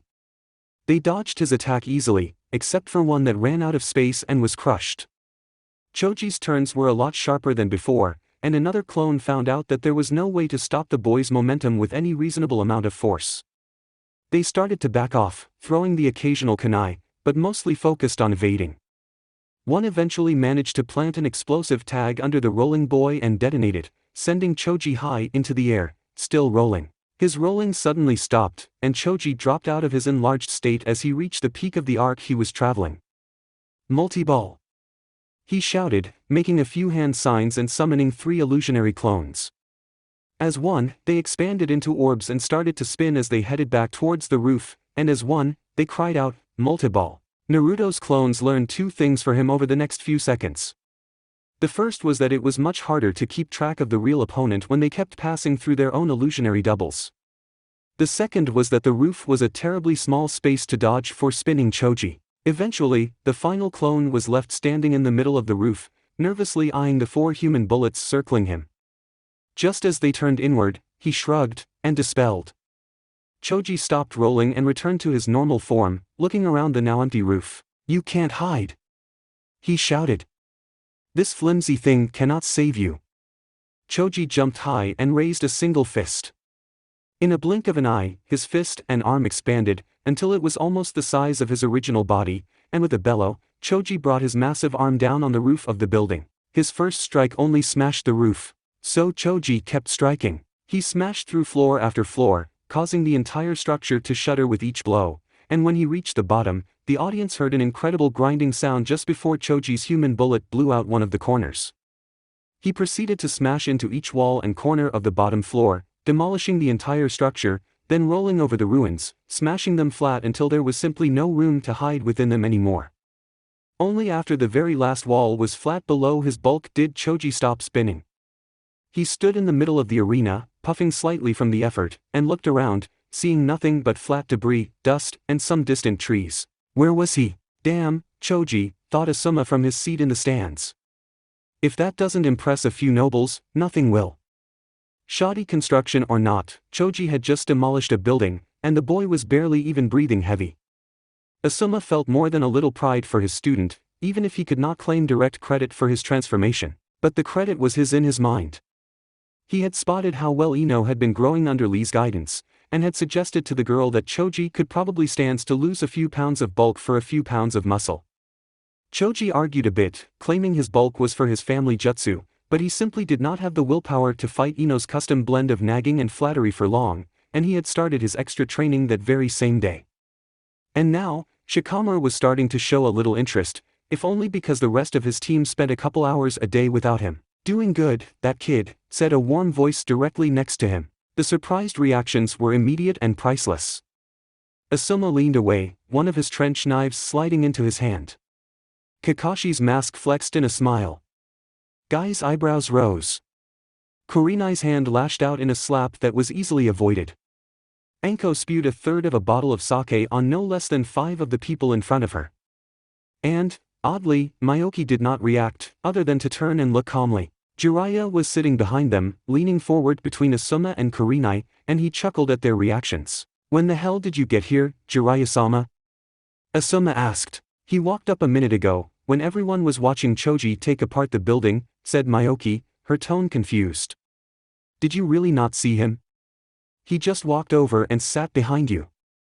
I assumed you saw him. Jiraiya stepped over Asuma and smoothly slid into a seat next to Miyoki, sliding Asuma to one side as he did so. And who is this lovely young woman, whose eyes can pierce the very nature of the universe, even as they captivate me so? He reached out to take her hand, but she leaned away, burrowing slightly into Guy's side as she did so. Kakashi gave a cough that sounded remarkably like a laugh and turned from where he was patting the sputtering Enko on the back. That's Shimura Miyoki, head of civilian surveillance, and currently here with Guy, perverted sage-sama. Jiraiya's leer dropped into an easy smile, and his hand moved to the side, smoothly transitioning from a lecherous grasp to a friendly one. A pleasure, Shimura-san. It's nice to see Guy finally find someone who is less crazy than he is. Kakashi gave another humorous cough. She ate of the curry of life, he mumbled. It's nice to see Guy finally find someone, Jiraiya repeated, drawing a small grin from Miyoki and a big blush from Guy. And I am not surprised now that you saw me. Shinobi have a sixth sense when it comes to sneaking, backstabbing, and furtive movement, but it's amazing what you can get away with if you walk around like you're just another tourist. Kakashi glanced back at the arena, watching as Choji slowly looked from side to side, looking for his foe. I see Choji is confused, which I view as a good thing. What exactly did you teach him, Jiraiya? The great toad sage leaned back and crossed a leg over one knee. He then pulled his pipe from his jacket, tapping it on his sandals, and grinned at nobody in particular. His eyes were alight with mirth as he said, I taught him how to walk amongst the people and never get a second glance, how to enter and leave the room without a single person noticing. I taught him to be the ultimate spy. I taught him to be invisible. Miyoki laughed. What, like you just did to these guys? Jiraiya looked at her, a warm sparkle in his eye and a big grin on his face. Yeah, that too. The jonin of the group shared a collective glance, then looked back at the arena with renewed interest. Choji turned quickly at the sound of running feet, then slapped aside the first strike when Naruto charged him from wherever he had been hiding. Naruto darted back and made the seal for his shadow clone jutsu, summoning 3 more clones. That's it? Asked Choji, arms up and wary. 3 of them? Naruto grinned and slowly shook his head. Choji never saw the first hit. Or any of the others.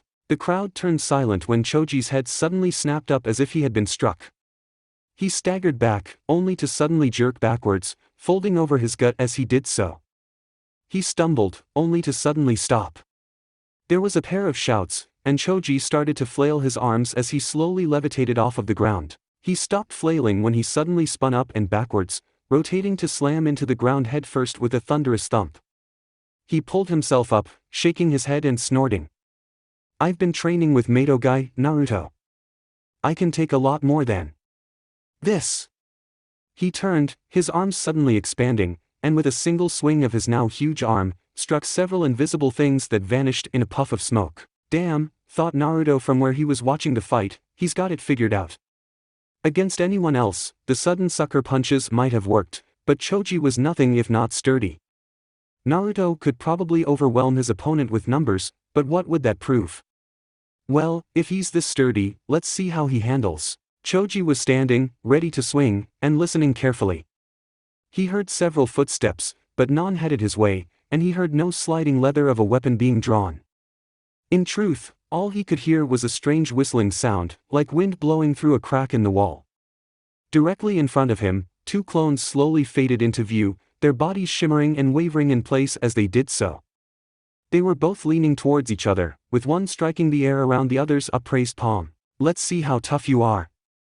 Naruto shouted, as the ball of compressed chakra started to form. Choji shook his head and took a stance.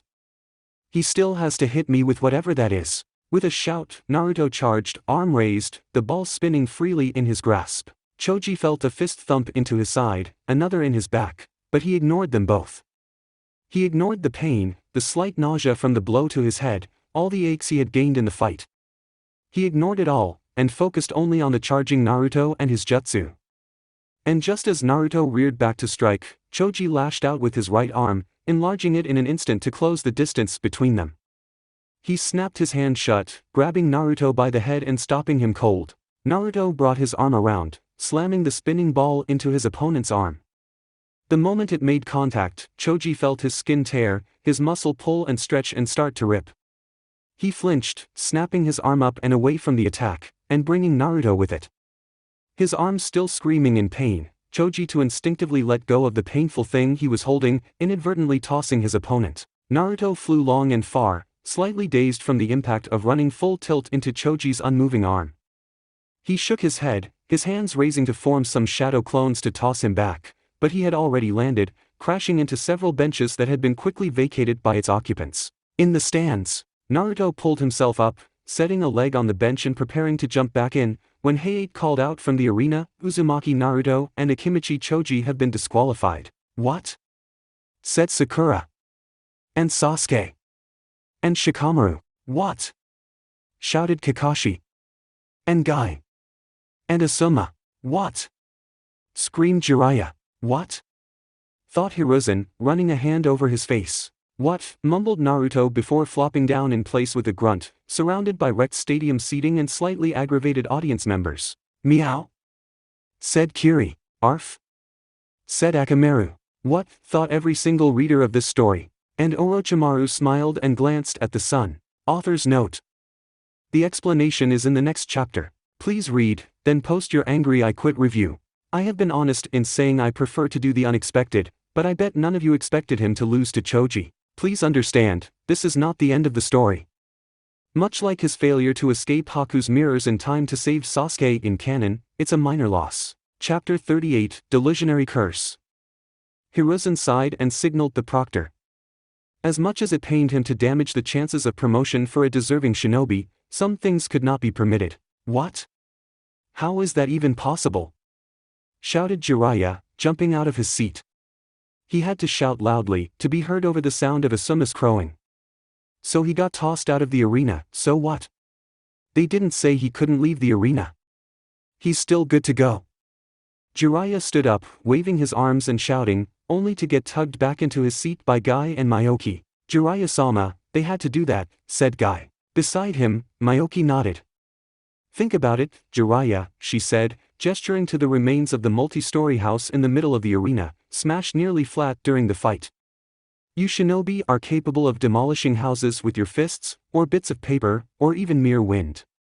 Civilians aren't nearly as tough as you are. An explosive tag might injure a shinobi, but it would kill a half-dozen normal folk out of hand." Jiraiya's jaw dropped as he looked at the two of them. "So? You wanted him to lose, didn't you? This was some orchestrated plan to ensure my student, my minion, my successor in perversion would fail." He started to cry crocodile tears, big dramatic sobs coupled with sniffs that would have been quite cute from a little kid, but not so much from a 6-foot wall of meat. "Let us pretend he wasn't disqualified," said Guy thoughtfully, gently clasping Jiraiya's shoulder and shaking him gently. "Let's say he lands in the stands, and is still in the running, and they both know it. What happens next?" Jiraiya stopped his cries and stared blankly for a moment. Myoki shook her head and pointed over to where Naruto had landed. "A 10-foot section of stands over there becomes a crater when Choji misses his next attack." She trailed her finger to the side, as if tracing an image. "Naruto flees along the stands, and Choji follows, crushing an entire section, until the explosive tag Naruto left behind goes off." That's ludicrous," said Jiraiya, his voice slightly calmer. "Naruto and Choji would never do that." "You know that," said Myoki, "and I know that, but the civilians do not know that. It would terrify them. Shinobi do not fight with honor, they fight to win. Anything is fair game for them usually, that's why they are so effective. Who cares if they use a civilian to further their aims?" And then, she took a deep, shuddering breath. "And then, they set a bad precedent. What happens when someone gets the smart idea of holding a noble lord hostage? Or using one as a shield? Screw hypotheticals, what happens during Gaara's next fight?" Jiraiya stiffened in his seat, his eyes narrowing as he looked at the red-haired boy waiting in the competitors section. After a moment, he nodded slowly, reluctantly. The next time the little blood-crazed kid gets in the ring, he knows he won't get disqualified for leaving. He conveniently leaves the arena, goes into the civilian area, and promptly has an accident on as many people as he can reach in one go. Miyoki nodded. Jiraiya frumped to himself and crossed his arms, slumping into his seat. I still think they're calling it Earl. Hey, wait. I get it. Jiraiya stood and pointed dramatically at the arena. The real Naruto is still hiding in the arena. Miyoki sighed and palmed her face, and it was on Asuma to help Guy drag the man back down. They still have to disqualify him, Jiraiya, Asuma said, doing his best to hide his cheerful demeanor. Even if it's not really him, it still sets precedence for Jutsu leaving the arena. Look, the proctor didn't even need to consult with the Kage to call this one. He was already jumping into the arena when Naruto passed the wall. Jiraiya crossed his arms again and slumped even harder, letting out an irritated grunt. At least they disqualified both of them, he mumbled, almost vindictively. Unyouthful as that decision feels, it is the right one, said Guy. It gives a clear message that all participants are responsible for the civilians. Besides, I notice the next match has not started. I think the proctor is about to make a ruling along those lines. Even as Guy said this, Hayate was jumping into the middle of the arena. He raised his hands and waved them down to calm the crowd, then coughed. After a discussion with the Hokage, Kazekage, and the leader of Otogekure, it has been decided, while the removal of a contestant from the arena was accidental by nature, that is not a sufficient excuse for putting the lives of our visitors at risk. Therefore, while Uzumaki Naruto has been disqualified for leaving the arena, Akimichi Choji is also disqualified for forcing his opponent to leave the arena. It will be noted as a loss for both contestants, and neither will progress further in the exam. The next match will begin shortly. Down on the arena floor, Choji smiled glumly while he held his arm close to his body, waiting for the medics to finish preparing a splint. At least I don't have to quit on Asuma-sensei to avoid fighting with a broken arm. Kakashi made his way to the circle of damaged seats and looked down at Naruto, who looked up at him and grinned sheepishly. Kakashi made a tisk-tisk sound from behind his mask, but could not stop the wry grin that spread across his masked face. Lost on a technicality, he said cheerfully. Naruto shrugged, and his grin didn't waver. Kakashi reached down and helped the boy up, giving him a friendly pat on the back. Just had to show off, didn't you, Naruto? Literally capable of beating your opponent down without them seeing a thing, and you dropped the hiding jutsu to deliver an attack. That's as bad as calling the attack's name. The boy gave a nervous chuckle. Sorry, Kakashi-sensei. I can't quite do the Rasengan while maintaining the other jutsu yet. I thought the remaining clones would keep him busy, then he palm-faced me. Kakashi palmed his own face, and Naruto laughed. Yeah, like that, only the other way around. Kakashi couldn't help it. He laughed, if only slightly. Well, just remember, you aren't disqualified for losing. You might have done good enough to impress the Hokage. Naruto waved that thought away. Yeah, save it for a different chump. I screwed up. I should have knifed him in the back a few times when he couldn't see. Naruto's words petered out when he saw the look Kakashi had on his face. It's a joke, Kakashi-sensei. You know I'm not going to knife the competition. Yeesh, the boy shook his head. Look, I had a few options, but they all sucked if I wanted to avoid seriously harming Choji. I could flood him with explosive tags, but they had little effect on him in ball mode, so to get him I'd have to use enough to risk his life. I can't put him in a headlock, he'd go super-sized and bust out, same if I tried to hold him up by knife point. I could pound on him with invisible clones until he quit or fell down, which would be great at showing off brute force and nothing else. To be honest, even the Rasengan was a bad choice, because I've seen what it can do, and it would hurt at best and kill at worst. I think I have control down enough to just injure people, like Pervy Sage showed me, but my chakra control has never been all that good. If Choji's arm had been normal-sized, I'd have been worried about him losing it when I hit it. I actually was kinda worried when he tossed me. I dropped it the moment I felt the hit, but it still had time to do some damage. I was in a fight I really don't want to cripple someone over, against someone I consider a friend, for something I can take again in a few months. I'm not happy, but if he's gonna be okay, I'll be content. Naruto stood straight, a glint in his eye and a huge grin on his face, and he did his best youthful pose at the still grumbling civilians. Just wait, he shouted to the crowd around him. This time I got tossed out. Next time, I'll be that much stronger. It might take more time, but I'll get that vest, and eventually, that hat. Believe it. He glanced at his feet, then back at the crowd, and started to rub the back of his neck. Just, maybe get seats a little further back next time. Kakashi smiled. The crowd laughed, yes, but that laughter was cheerful and good-natured, and there were more than a few cheers mixed in with it.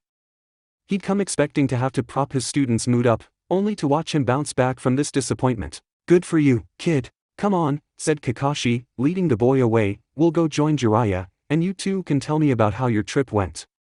He looked down at his student, who was following him and waving to the crowd, and leaned down close to the boy's ear. You put your friend over your chance of promotion. I'm proud of you, Naruto. And I bet your parents would be too. Naruto smiled that much harder as he waved to the crowd. Neji and Hinata both walked out onto the field when called for, and they calmly walked up the side of the freshly rebuilt fake building together. Both were quiet, poised, stoic, and both were smiling all the same. When they reached the top, they took their positions and bowed to each other, then to the Kage's box. It was slightly comforting for Hinata, seeing the Hokage smile slightly at her and nod his head politely to the two genin. The insolent wave of a hand from Orochimaru, like some bored courtier, shattered that feeling moments later. Hinata bit her lips slightly and turned away, determined to think nothing of the crowd, or those who were watching. Well, except for one of them. She thought she could hear him cheering. I won't go easy, said Neji, already in position. Hinata smiled. Her cousin was still a somewhat severe person, but when he said those words, there was determination and focus instead of hate and loathing. He would fight just as hard, but at the end of the day, he would still be, well, not happy, but not angry either. It was a start. And with any luck, she thought, it will end today. I expect no less, Neji-sensei, she said, putting her arms up into her regular stance. Neji smiled, just the smallest twitch of his lip. Then Heiichi shouted, and they began to move, their eyes activating before the first step was taken. Neji charged. Hinata stepped back. She did not wait for him to reach her before she began to fall back, stepping away almost as quickly as he stepped forward, and rush as he might, Neji could not move that much faster than her without leaving himself open. With each step back she took, he struck at her. Sometimes, she deflected the blow. Sometimes, the blow fell short, Neji reaching his full extension just as she stepped back. Neji smirked, diving into a roll to get at her legs.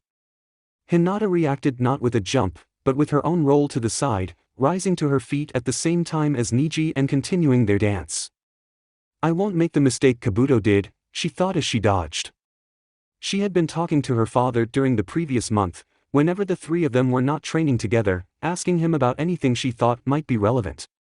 One of the things that had stuck in her mind from his stories as an active shinobi was that ninja in the air are vulnerable. Some may have ways of changing their trajectory or speed mid-jump, but most of them, once they left the ground, were trapped following an easily predictable arc until they landed, and usually in a specific orientation that left them vulnerable somewhere. Neji was starting to puff slightly, and he stopped advancing to glare at her. Hinata immediately stopped moving herself, but her breathing was even. Tiring me out won't help you, Hinata-san. Eventually, you'll have to make your move, and we both know I'll win with my counter. Hinata nodded and did not debate that. In their time training together, Neji had shown her just how outclassed she had been. He had thrown himself into his training instead of away from it in the past, and his passion to prove himself had pushed his skills well beyond his age group. During their spars, he always managed to win once she went on the offensive. True, Neji.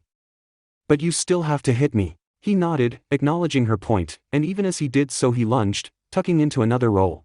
Hinata stepped forward and brutally kneed him in the face as he began to rise. The crowd was shocked silent at the sudden change from graceful dance to gutter-level brawling, save for a cheer from Ino and Lee from the stands and another from Naruto. Niji's head snapped back, and he tumbled backwards. Midway through the tumble, he turned it into a roll and came smoothly to his feet, well out of reach, his arms out and ready to defend himself. Hinata stood patiently, exactly where she had been before she struck. After a momentary standoff, Neji broke his stance long enough to reach up and wipe the blood from his nose. He looked at it for a moment, then laughed and shook his head. Okay, even I can admit, you got me on that one, he said. He lowered himself into a defensive stance.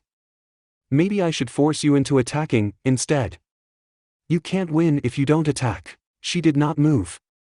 Neji, I know you stayed up late yesterday, getting a little more training in with my father. I declined that same offer, and went to bed early. Do you know why? Niji shook his head, his eyebrows furrowing in curiosity. Hinata smiled. I did so I knew I was better rested than you. My mission for this fight is to win, not to win quickly, and they never gave us a time limit. I am quite content to wait however long it takes for you to simply pass out, either from lack of sleep or exhausting yourself trying to hit me. She reached behind her back and pulled out a little clear tube and shook it at him cheerfully, showing off the military ration pills within. Unlike you, Niji-Nizan, I do have all day. Niji sighed and rubbed his temples. Military ration pills contained ingredients that work to replenish energy, as well as several powerful stimulants. A person taking a ration pill could stay up all night, and shinobi were taught that they can stay awake for up to 3 days by taking them successively. At the end of that time, she would crash terribly, but he would long have since dropped himself, because he had seen no reason to carry such a thing into an arena fight. Fine, he said, raising out of his stance. You really want to do this the hard way, I'll go for it, but you brought it on yourself. You're not the only one who got some training outside of the gentle fist. He brought his hands together and sped through a quick set of seals, then opened his mouth and spewed fire at the Hyuga heiress. Hinata stepped to one side, spinning gracefully, and did not stop moving as Niji continued to shoot fireballs at her, but unlike the previous moments, now Hinata was the one working hard to keep even. Niji stuck with low-powered attacks, spending the minimum chakra necessary to make the flames dangerous, and several times, he faked Hinata out, holding the breath for a moment longer, timing it to be released just as she finished her first evasion and forcing her to start to run and jump away vigorously. Soon, Hinata was sweating, both from her own efforts to evade, and from the heat of the fire, which was slowly getting closer and closer as she grew tired and lost some of her speed. She started to be more precise in her dodging, allowing the fireballs to pass mere inches from her instead of moving further aside, trying to conserve her flagging energy. Her mistake, thought Niji. He subtly took a deep breath, and the next fireball he shot at her was huge, 3 times the size of his previous attempts, as he finally let loose a full-powered attack. The fireball, fully the size of Niji himself, sailed out at Hinata. Hinata, unprepared, did not dodge far enough. The flames washed over here, and she fell to the ground, screaming, holding her face in her hands. Niji was there in an instant, arms raised. Yield, Hinata. Let us get you to a medic. You fought well.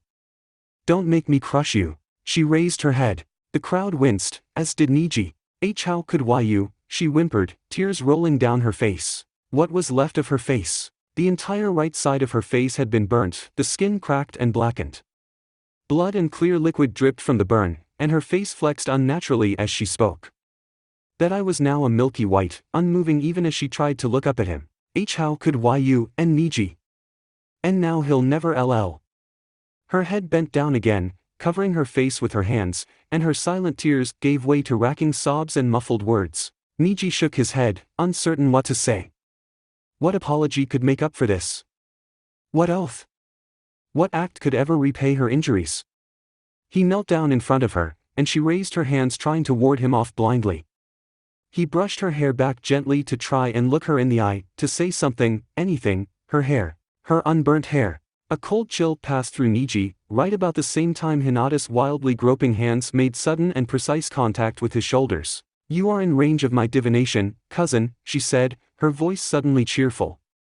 She raised her head once more, a smile on her unmarred lips and a spark in her unharmed eyes. What happened next was a blur to most of the audience, but to every Hyuga watching, it was a demonstration. Hinata did not miss, did not err.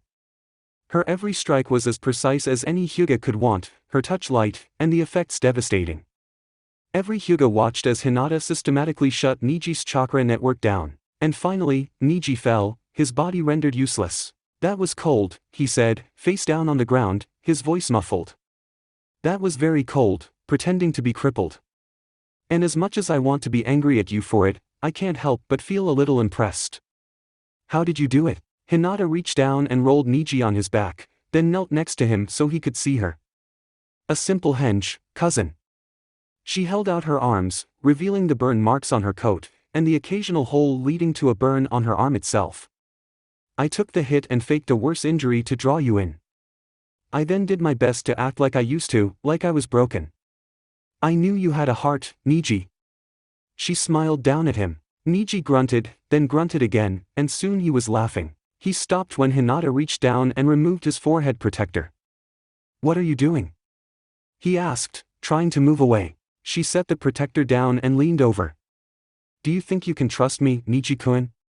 Do you trust that our goals are the same?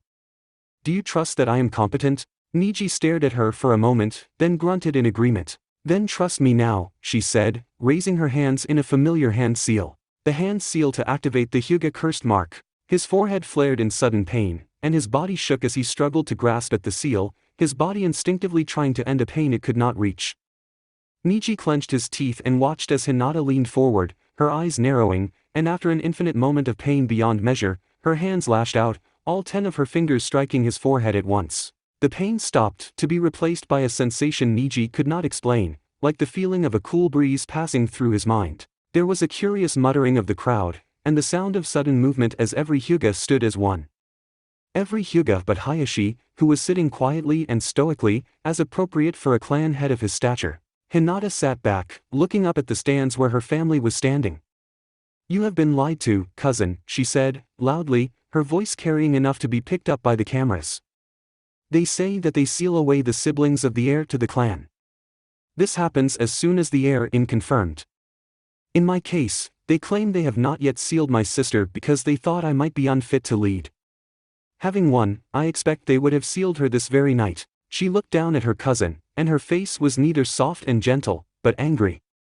"You are also told the mark is irreversible, and only fades in death." The Hyuga in the stands shuffled, and some of them began to glare.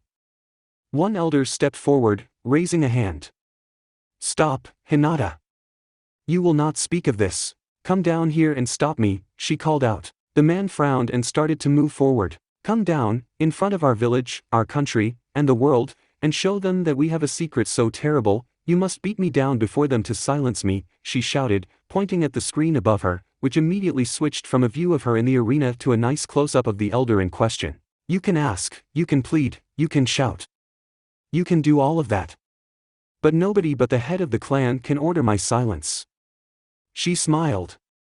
"Go ahead. Tell him to give that order." Hisashi did not wait for the elder to speak. "The world is watching," he said, his face a picture of calm. "They already know we have a secret. They will seek the answers. Which would be worse, to deflect them as long as we can, to make them suspicious and fearful, to let the secret fester, or to let the secret go, to lance the boil and drain it in the hopes that it will heal." He crossed his hands on his lap and turned away from his daughter to look at the family behind him. "I will not give such a foolish order. Sit, listen, learn." The Hyuga sat, save for the elder, who was glaring daggers at Hayashi. "You cannot do this, Hayashi." Hayashi stood and whirled, his face still calm but his stance aggressive. "That is Hayashi-sama to you? Or do you forget that I head the clan, Ashi-san? This is not a democracy. The clan head has held absolute power since our inception. To keep the peace, we often pander to politics, but the decision is mine, as is the order. Sit, listen, learn. Quietly." Hayashi turned back and sat down calmly. For a moment, Ashi's mask slipped, his face twisting into a grimace, and he took a step towards Hayashi. He stopped only when his wife took hold of his arm and pulled him up short. She glared at him silently, and after a moment, his mask returned, and he sat quietly in his seat. Hayashi nodded for his daughter to continue. She stood and turned fully to her family, her voice rising. "If Hanabi were sealed, and I died on a mission, what would they do? Make a branch member, who could be easily controlled through threats from any main branch member, the head of the clan. Who would ever use such a system, where the loss of a single person would end the line of succession?" Niji struggled, his arms moving slightly, until he was able to prop himself up slightly. "Nobody would," said Hinata, turning back to her cousin. "To have a leader so easily manipulated would be foolish. We can see chakra flow, and we can end it. There is no reason for us to ever be trapped by such a seal without sealing our eyes." So they lied. For generations, they told you that the seal could not be removed, and everyone believed them. The seal can be removed, and I will not be a part of the enslavement of my kin. She turned once more and bowed low to her father. "Hayashi-sama, I have failed the clan and given away a most terrible secret. For that, I will accept any punishment you see fit." Hayashi stood, his face stern. You have indeed done a terrible thing, revealing the sins of our clan to the world. No punishment can be severe enough for what you have done, so any punishment would be a waste of effort. Ashi jumped to his feet, and there was no more mask of civility for him. She destroys our clan's way of life, and you do nothing. He bellowed, pointing a finger at Hayashi. I will see you removed. I will see your daughter removed. Your line ends here, Hayashi, mark my words. Hayashi turned in his chair, and a small smile crossed his face. Of course, that is your right, Ashi-san. You merely have to call upon the clan to make a unified decision. All of the clan. Ashi shut his mouth with a click and seethed. Hayashi had not been subtle, and damn the man, he was right. To remove a clan head would practically require the support of enough of the clan to ensure any rebellion would fail, and the branch family substantially outnumbered the main family. Hayashi turned back in his seat, and this time, he looked up at the camera that was focused on him. With the secret revealed, there is no more purpose in the cursed seal. It would only serve as a tool to control our family as slaves, which is obscene. I hereby order, as head of the clan, that the seal shall be removed from all members of the Hyuga branch family. I also order that its use shall be banned within my lifetime, with one exception. The seal may still be used on those who have committed treason. Additionally, any attempt to subvert these two rulings will be considered treason, and the transgressor will receive the cursed seal to ensure the safety of the rest of the clan. So it has been ruled. He turned to the Hokage, who had been sitting quietly, letting the drama play out, and nodded. I apologize for holding up the exam with our family squabble, Hokage-sama. Please forgive us. Hiruzen nodded gracefully, a smile on his lips, and then shot a significant glance at Hayate. The man shook himself out of a stupor and raised his hand. Winner, Hyuga Hinata, he shouted. The crowd cheered. They cheered as the medics carted Niji away. They cheered as Hinata walked out of the arena. They were still cheering when she walked into the doorway, let out a deep breath, and promptly fainted. Kakashi leaned over and whispered in Naruto's ear after the boy stopped cheering for Hinata's win. Naruto, I have something important to tell you. Naruto sat and leaned in, and whispered back, yeah, Kakashi-sensei, don't listen to a single thing Jiraiya says if he finds out about that little date you promised that girl. I get the feeling she might snap and do terrible things to you, if you follow his advice. Kakashi sat back and enjoyed the warmth from Naruto's sudden and deep blush, watching his face morph from curiosity to fear and back again, doing his best not to laugh. Having little genin is fun. Who knew? Kurenai sat back, a large smile on her face and barely restrained tears in her eye. Proud?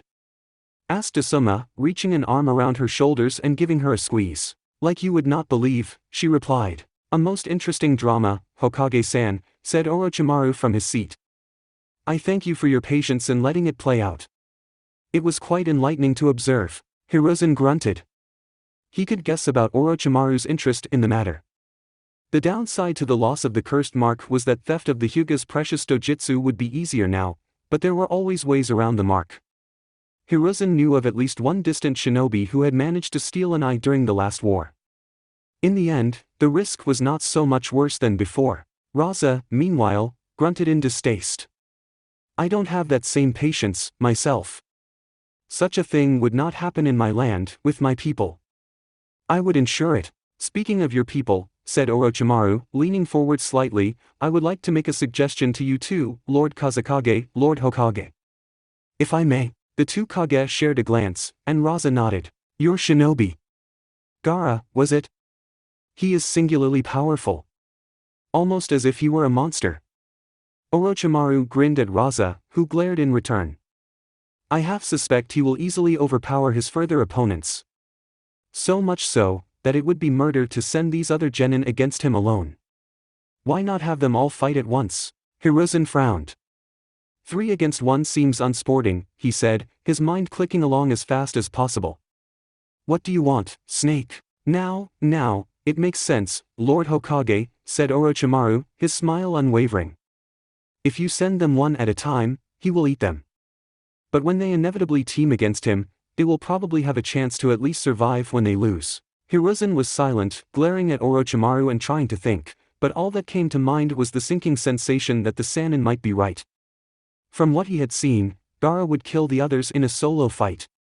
Hiruzen wanted nothing more than to declare Gaara the winner and spare their lives, except that would be a fate worse than death for most of them, to have their Hokage state publicly that he had no faith in them. Doing so would also be quite a large blow to Konohagakura's business by implying that the village's leader would back down from danger rather than risk someone's life. He suspected Hinata would give up if in danger. For all her talk earlier, Hiruzen doubted she was quite as brave as she had acted. If anything, he wondered if the entire thing was scripted between her and her father, and if so, he blessed them for it. He hoped Sasuke would give up. The boy had something to prove, but he also had a lot of common sense. If his attacks failed, Hiruzen thought Sasuke would give up rather than die. He suspected Sakura would not get the chance. With her reliance on surprise attacks and tactics, Hiruzen was deeply worried she would set herself up for a devastating all-out attack, only to be stopped and slaughtered by the Suna Kid Sand. Hiruzen would not order the three of them to fight Gaara in the real world, not even as a group, unless doing so might save more lives than their own inevitable deaths. But in this sort of setting, as a group, they might be able to cover each other's escape when they realized they were outclassed. He turned to face Raza. The idea has merit, but it is your shinobi being outnumbered. Raza shrugged. I have no objection. I doubt he'll be harmed, and I can understand a desire to avoid getting Genin killed without any sort of gain. It helps that my son will win a 3-1 fight as well. That would be a blow against Konohagakura's own business interests, but so would having all three of their top Chunin potentials being slaughtered mercilessly. Hiruzen stood and waved over Hayate, with only one thought still running through his head. Why would Orochimaru suggest this? Behind Hiruzen, Orochimaru smiled. He didn't bother checking the sun. He no longer needed to. As ordered by the Hokage, and as approved by the Kazekage, the next match would be the final match, a free-for-all between the 4 remaining genin. The Hokage has granted a half-hour window for you to change your bets accordingly. Sasuke and Sakura shared a look, then looked at Kakashi. Should we fight? Asked Sasuke. If the Kazekage agreed to what will be a 3-1 match without complaint, it sounds like a really bad idea to participate. Kakashi shrugged. That is up to you. I have no say in this. I will tell you, however, that if you go into this fight, I want you to be ready to take a dive at any moment. It is only an exam. I don't want you dead because you wanted to prove a point. Kakashi turned to Sakura specifically. Nothing too fancy. Don't let him corner you, don't engage him in melee if you can help it. And I highly suggest keeping your cats out of this one. Getting your summons crippled is a good way to lose their support. Sakura nodded and glanced down at Kiri, who nodded in return and started to wander off in search of entertainment. Come on, she said, grabbing Sasuke's arm and pulling him away. We need to find Hinata and make a plan. That's it for part 9. Thank you for watching and see you in the next video.